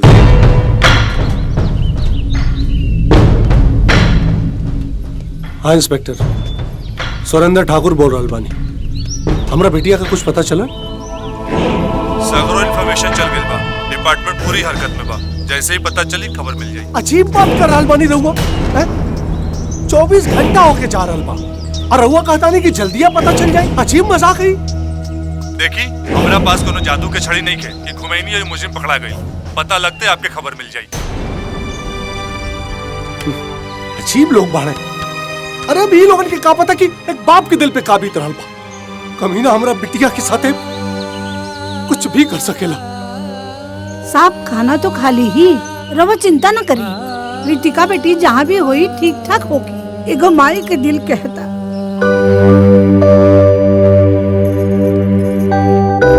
प्रेम तो भगवान तुहू कैले रहला। तुमसे ज्यादा प्रेम के केहू कहा समझी। उहे प्रेम में हमार बेटा पड़ गइल बा।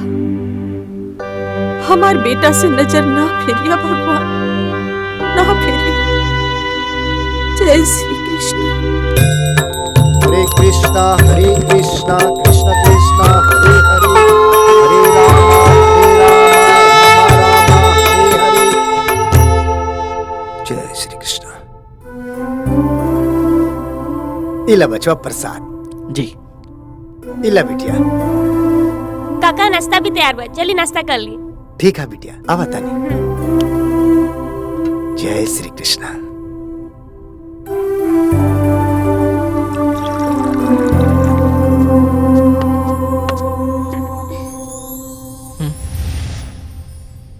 एक मिनट।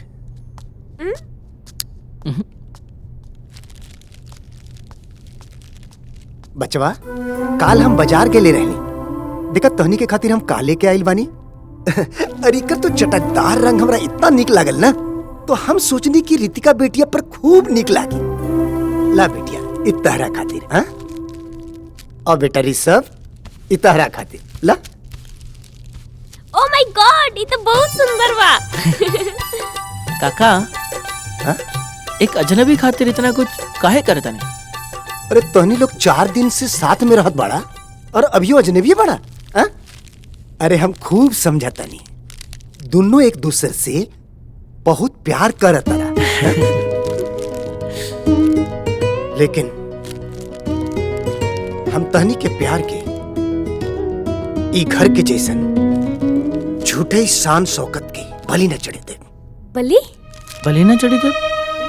हाँ, तू जाने चाहता रहा ना कि तोहनी के हम इतना काहे चाहिए? हाँ। काहे से कि रितिका के चेहरा में हमार मालिक की बेटी शालिनी के चेहरा लौका था, जिकरा हम बचपन से पाल पोस के बड़ा कैले रहली।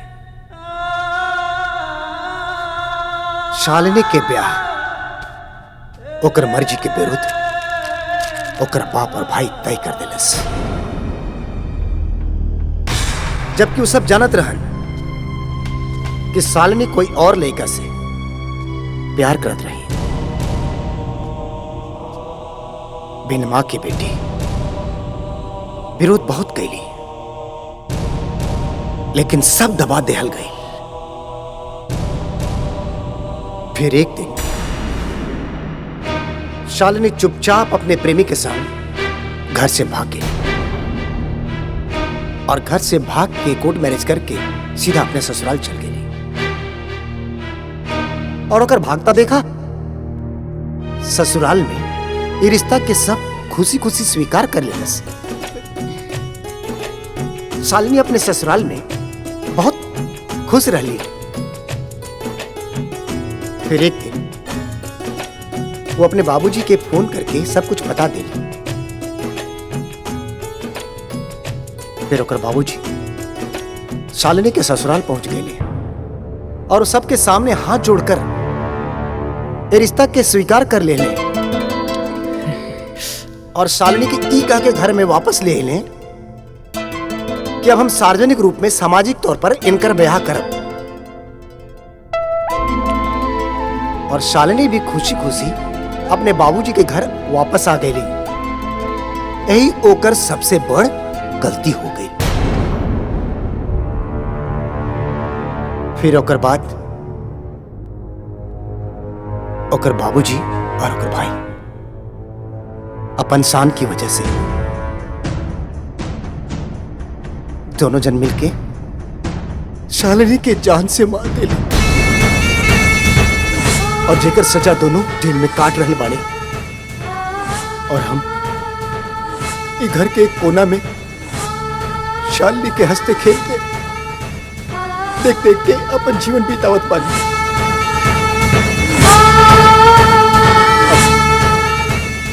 तोहनी के देख के हम आस बन गई बचवा कि अगर तोहनी के शादी करावे में हम सफलता पा गई ना तो समझब कि शालिनी की आत्मा के शांति मिल गई।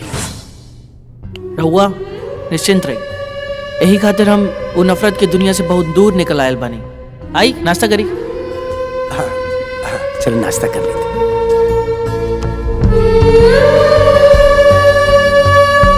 ठीक कैला, बहुत नीक कैला बचवा, बहुत नीक कैला।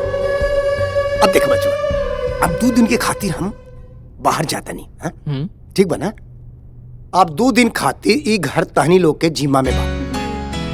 और हम जब लौट के आई ना तब दोनों की शादी वैदिक रूप से बहुत धूमधाम से करब, ताकि दुनिया वालन के पता लगे कि तू दोनों पति पत्नी के रूप में हवा। चला नाश्ता कर।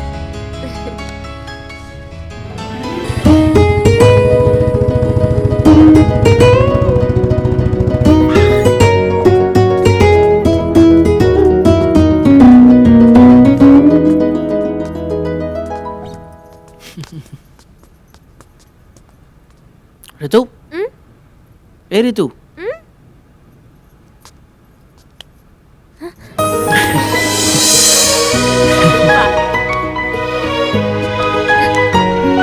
रितिका, साथ जितना भी पल मिलल काश जिंदगी भर के लिए मिल जाए। अच्छा सुना,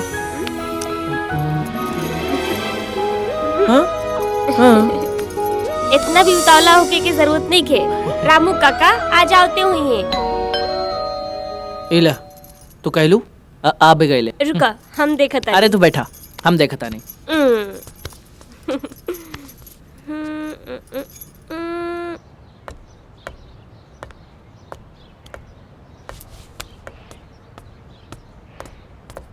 सब इंस्पेक्टर रणवीर शर्मा, हम रामगढ़ टाउन थाना से।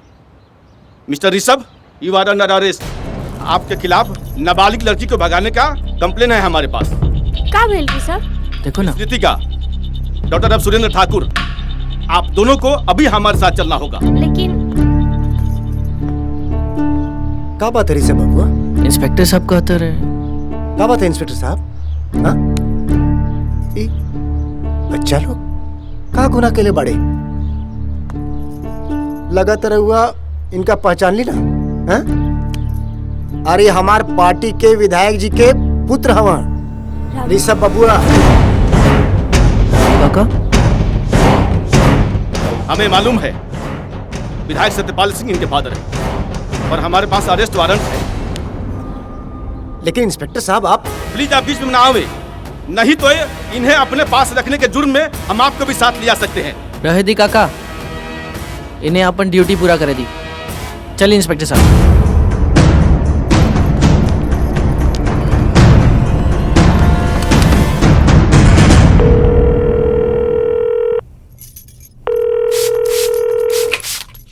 हेलो विधायक जी प्रणाम। प्रणाम प्रणाम। हम रामगढ़ से रामनाथ बोलता नहीं। हाँ बोला रामनाथ। ऋषभ बाबू के हम अपने घर में रख ले रहली, ई सोच के कि दोनों को समझा बुझा के हम वापस घर ले आई, और अनजाने में हमार बात मान भी ली है। बाकी हमार करल धरल पे सब पानी फिर गई। हमार एक न सुनकर इंस्पेक्टर ऋषभ बाबू के अरेस्ट करके ले गई। ऋषभ अरेस्ट हो गए? बहुत अच्छा भाई, बहुत अच्छा भइल। अब साहबजादा के पता लगी कि लड़की भगावे के का नतीजा होला। अरे बाप के बात न माने वाला के ना ये अंजाम होला। बहुत सही कला। हेलो, उहा हमार लड़का अरेस्ट हो गई, रउआ यहाँ मन के भड़ास निकाले तनी। जाए जाके कुछ करी। कुछ न कर, कुछ न करब, चाहे जिंदगी भर जेल में सड़त रह। तो ना ममता के जोश में होश मत खोआ। और तू का चंदन ये हम सुरेंद्र ठाकुर के पैर पर जाकर गिड़गिड़ाई। अरे रउआ बाप है, और बाप तो होला जोन वक्त पड़ला पर अपन औलाद के खातिर गोड़ हाथ भी जोड़ लेला। बाकी रउआ कुछ ना करब ना त जाई जाके बैठी। बाकी हम माई है, हम चुप ना बैठब। हाँ। लेकिन इंस्पेक्टर साहब, ये हमारा लड़का पे इतना दफा लगाई ना कि अगर बाप का कौनो जोर ना चले, सत्यपाल नाक रगड़ के मर जाए, लेकिन जमानत ना होके कि चाहिए ओकरे बेटा के। तब ओकरा के पता चले कि जब ऊंट पहाड़ के नीचे आवेला तक कैसन लगे। वाह सुरेंद्र ठाकुर वाह, कितना दूर के कौड़ी फेंकले बानी रउआ। ठेकेदार साहब, रस्सी जर गई बाकी ऐठन ना गई। एके गो बिटिया बिया ना रउआ के। अरे तो कम से कम होकर खुशी के तो सोची। और सुनी, यही में हम दोनों के भलाई बा। फिलहाल तो अपना बेटा के रिहाई के सोची। एक नाबालिग लड़की के किडनैप का केस दर्ज बा ओकरा ऊपर, और कितना केस दर्ज करा सकीले ई सोची। हमरा बेटी का बयान तैयार बा, तोरा बेटा के जेल भेजे खातिर इतना बयान काफी। वकील साहब पेपर दी। बेटा एकरा पे बयान लिखल बा, हूबहू ऐसे ही बयान देवे के बात हो रहा है। डैडी आप निश्चिंत रही, हमरा के का बयान देवे के बा ई बहुत अच्छा से पता बा।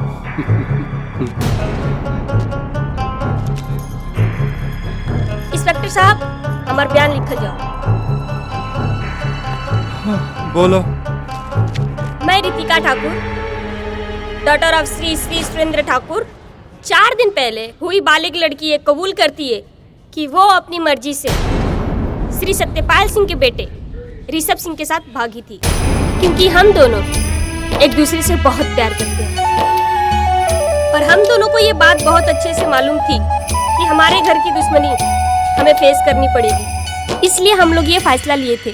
और इन 4 दिनों में ऋषभ ने मेरा बहुत ख्याल रखा और मैं बहुत खुश हूँ। सो मैं आपसे चाहती हूँ कि बिना किसी शर्त के आप ऋषभ को यहाँ से छोड़ दें।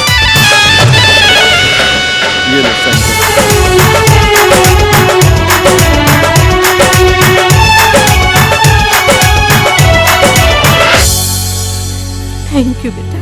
हवलदार, लड़के को छोड़ दो। बिटिया, अब तो तू हमरो पसंद बाड़ू। अब कहा डोली जाई तोहरे अंगना, डोली जाई तोहरे अंगना। ठाकुर साहब जौन बोलले है ना, ऊपर तनी गौर करे। यही में हम दोनों के भलाई। चल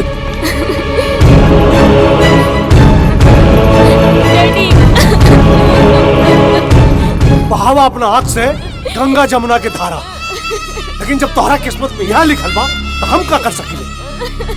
जब तक कोनो लड़का देख के तोहर बियाह ना तय हो जाई ना, एक कमरा से तू बाहर ना निकल।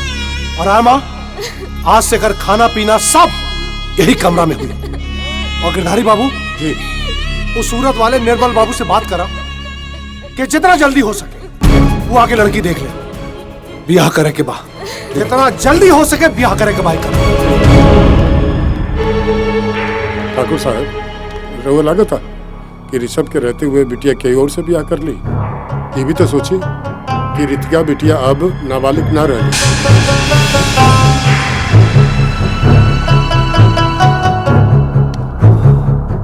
बात तो सही कहता रहा गिरधारी बाबू। एक काम करा, वो जवन जेल में 4 गुंडा लोग बंद बाड़ा ना, ओकने के चाहे जैसे भी साम दाम दंड भेद चाहे जैसे छुड़वावा और हमरा से मुलाकात करवावा। कहे कि हमारा दिल में जवन साजिश बा ना,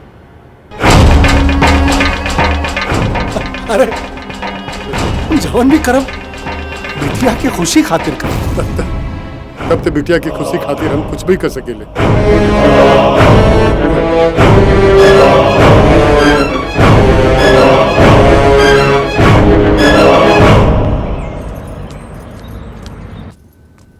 रामू जी, पानी लावा। जी। का हो, लड़का की छुड़ा के आ गईलू, बहुत नीमन कैलू। नीमन राउर मुंह से बढ़िया ना लगेला। रवा तब बोले कि चाहिए हम बेजाएं कहीं नहीं। हाँ, तुम्हारा समझ में बात कब बोला।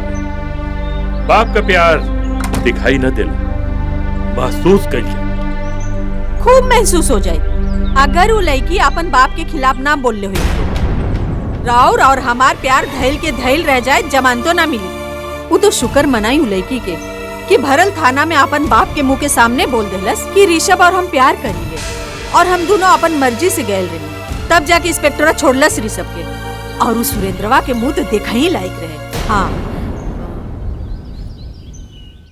ए जी, एगो बात बोली, वो लड़की में कोनो कमी नहीं खे, बहुत संस्कारिक बिया। बस रो अपन अहंकार छोड़ दी। ओकरा के अपन घर के बहू बनैला में कोनो हानि नहीं खे। हम तो अपन आशीर्वाद दे देले बानी। हाँ।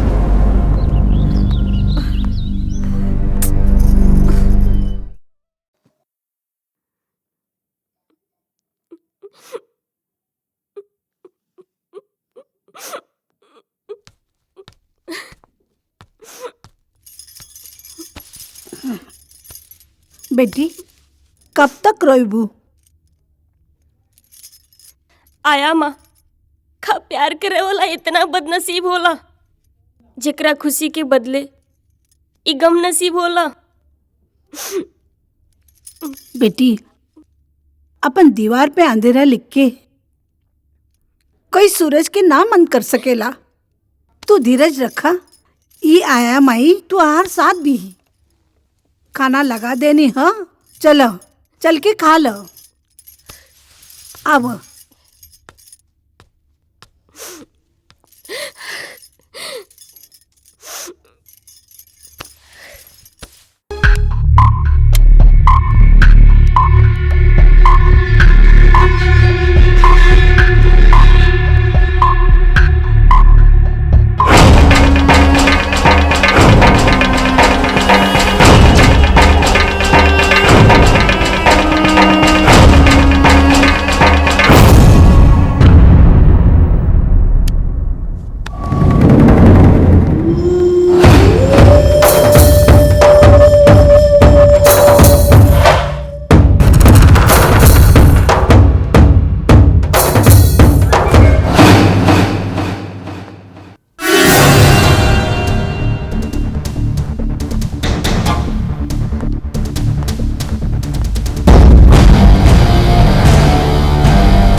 रखियो बाबू, अंदर चलो।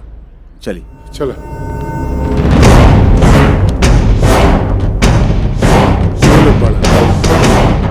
ओह, तो टोनी बाड़ा, रॉकी की टीम के मेंबरान। टोनी में रॉकी क्या है? जी हम हैं। अब दरअसल जौन भी भइल अनजाने में भइल।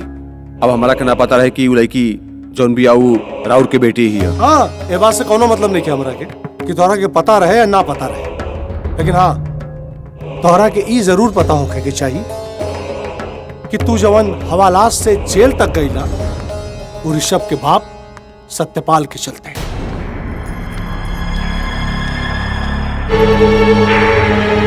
और तू जवन जेल से बाहर आइल बाड़ा ना, वो हमार करामात बा। बात समझ में आइल? तो हनी के हम जेल से काहे छोड़वानी है? जी हमरा के कुछ समझ में ना आई, लेकिन हमरा के समझ में आवता, बुझला?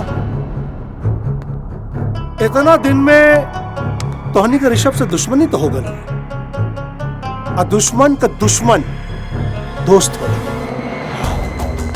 यही से तोहनी की तरफ दोस्ती के हाथ बढ़ा रहल बानी।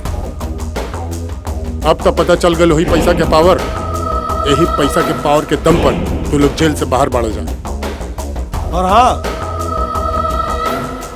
तोहनी के सर पे सुरेंद्र ठाकुर के हाथ कि वो बाल भी बांका ना कर पाई।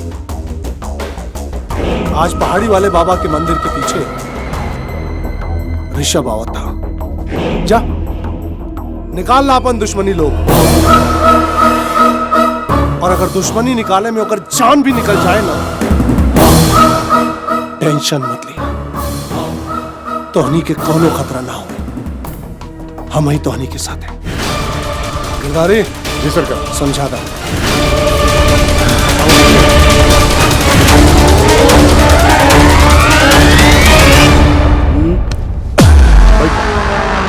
फिलहाल तू रख लई अपनी खेवा खर्चा औजार पाती खातिर। ओहो, समझ गई, अच्छी तरह से समझ गई कि हमारा के कार्य के काबा वे सब के अपन जान से हाथ धो ही के पड़ी।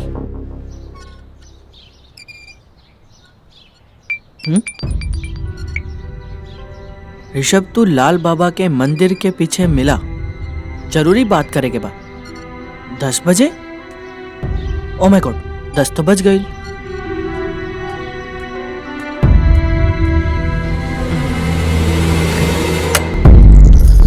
ऋषभ, ऋषभ कहाँ जा खड़ा? ड्राइवर गाड़ी निकाला था।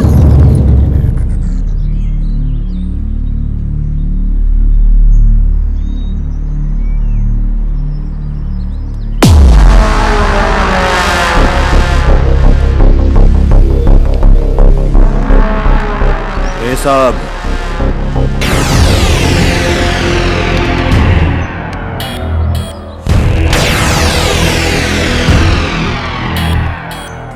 तू लोग तो हाँ, हमने कहता जेल में रह ली, यहाँ कैसे आजाद हो गई, थोड़ा से बदला ले रखा। देख भाई रोकी, जॉन भाई ऊ भाई अब हम एक अलग जिंदगी जिया था नहीं। वैसे भी हम पुरानी बात सब कुछ भुलाते नहीं। तू सब लोग भी भूल जाना यार। After all we were the best buddy in the college यार। भूल जाना यार। भूल जाई, वो बात भूल जाई जौन तू हमारे साथे कैले।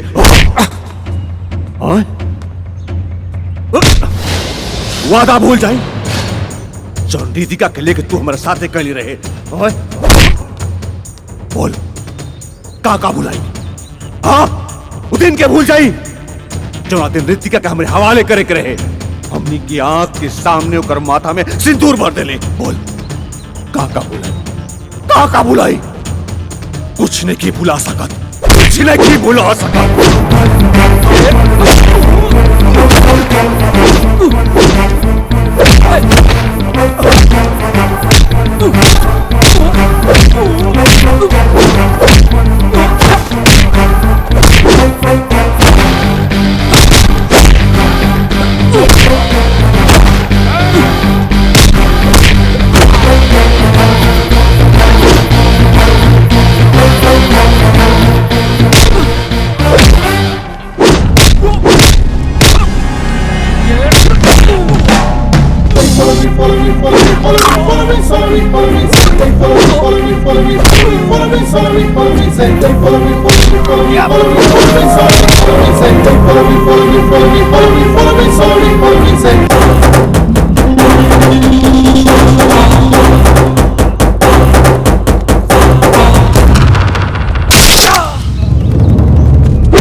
कैसे भूल जाए रे?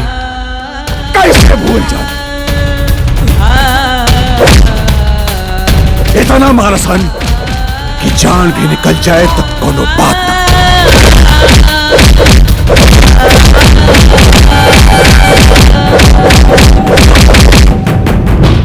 अब ऊपर वाला भी ना बचा।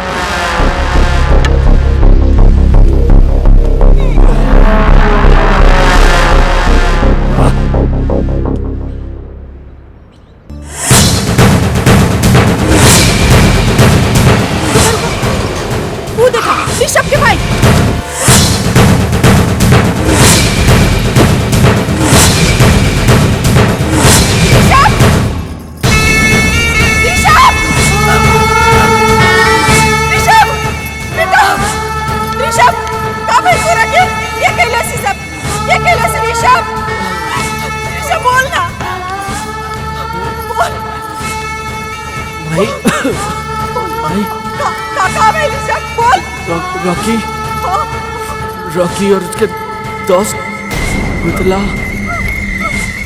बोल ऋषभ, बोल।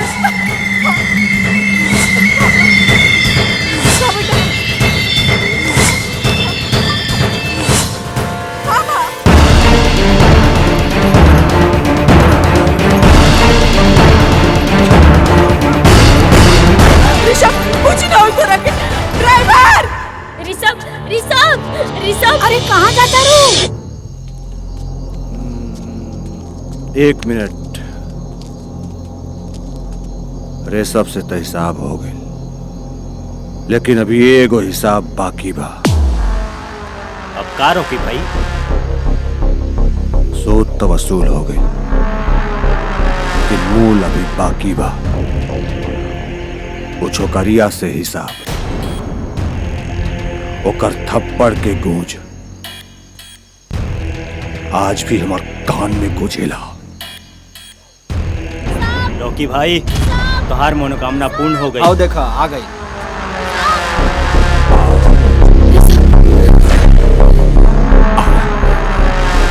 आजा जा।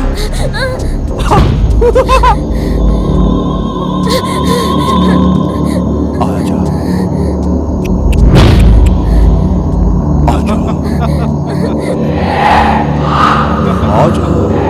आजा, कुछ ना कर, थोड़ा सा प्यार कर, आजा।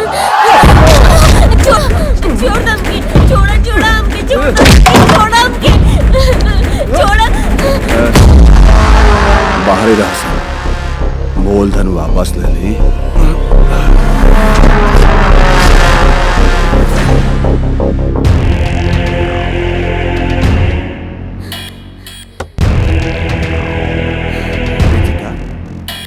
रितिका, रितिका,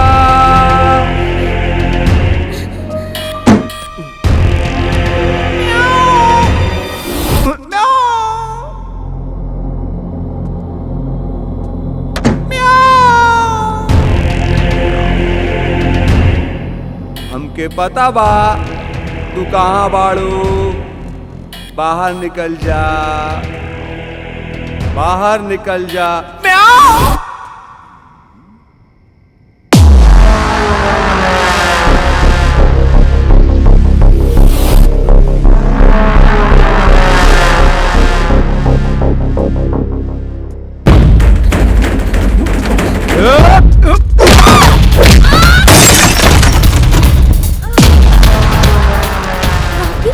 छोड़ दो हमरा के। अरे ऐसे कैसे छोड़ दे? हमरा के माफ कर दो। बिल्कुल ना। देखा रॉकी, तो थप्पड़ आज भी हमारे कान में बुझाता। रॉकी हम हाथ छोड़ता नहीं, हमके रॉकी प्लीज हमके छोड़ दो। देखा रॉकी प्लीज, ना रॉकी, ना रॉकी, ये ठीक ना हो।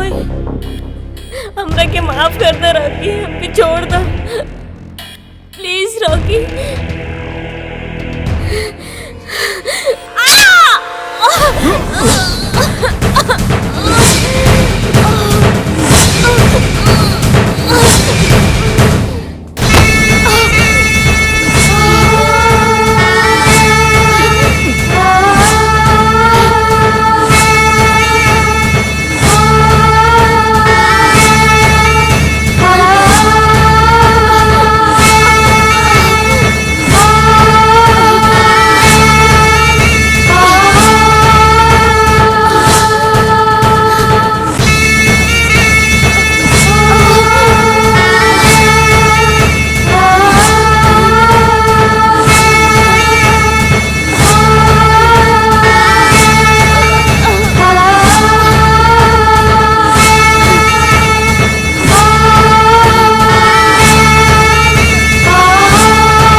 नाम बताओ, जिंदा ना छोड़ो करा के। अरे क्या कहला सब कुछ? अरे कुछ, अरे अपने बच्ची की क्या हालत कहला? नाम बोल, एक बार नाम बोलो कर। बोलो बेटी, बोलो बेटी। डैडी हमके माफ कर दे, हम हमारे से तो थोड़ा सा भी प्यार कैले हो तो हम और एक अंतिम इच्छा बा ऋषभ हमार प्यार ना हमार पति भी हो। बच्ची बोल। हम अंतिम इच्छा बा, हमार अंतिम इच्छा बा सुहागन के रूप में हमार ऋषभ आग दी है। पढ़ ली डैडी। रितिका,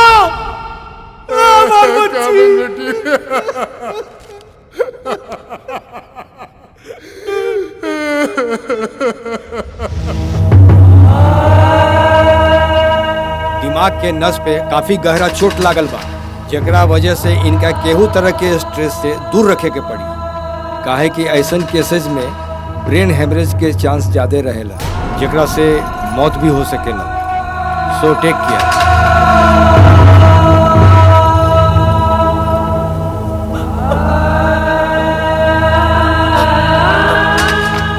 देख ले लू अपने बेटा के हाल। बाप के डिसिप्लिन में जब माँ के ममता घुसेला ना तो ये नतीजा होला। अरे वो तो वो कमीना सुरेंद्र बिच्छू के तरहती पर रख के हमार बेटा के डंक मरवाइलस। सुरेंद्र की उम्र कैद की सजा दिलवाइल ताश कम, कानून का दांव पेश तो देख लेना, और सत्ता का शक्ति का होला अब हम ओकरा के दिखाई। अरे कटोरा लेके भीख ने मंगवा देली ना तो हमरो नाम सत्यपाल ला। सत्यपाल रउआ का भीख मंगवाई सत्यपाल बाबू, हम तो खुद ही भीख मांगे आयल बानी। एक मुअल बेटी का भागा बाप भीख ही तो मांग सकेला। का भी रीतिका के जे दूसरा खातिर कुआं खोदेला ना, एक दिन वही कुआं में खुद गिर जाला। हमरा बेटी का अंतिम इच्छा पूरा कर दी रहुआ लोग, पैर छुआ तानी होकर अंतिम इच्छा पूरा कर दी।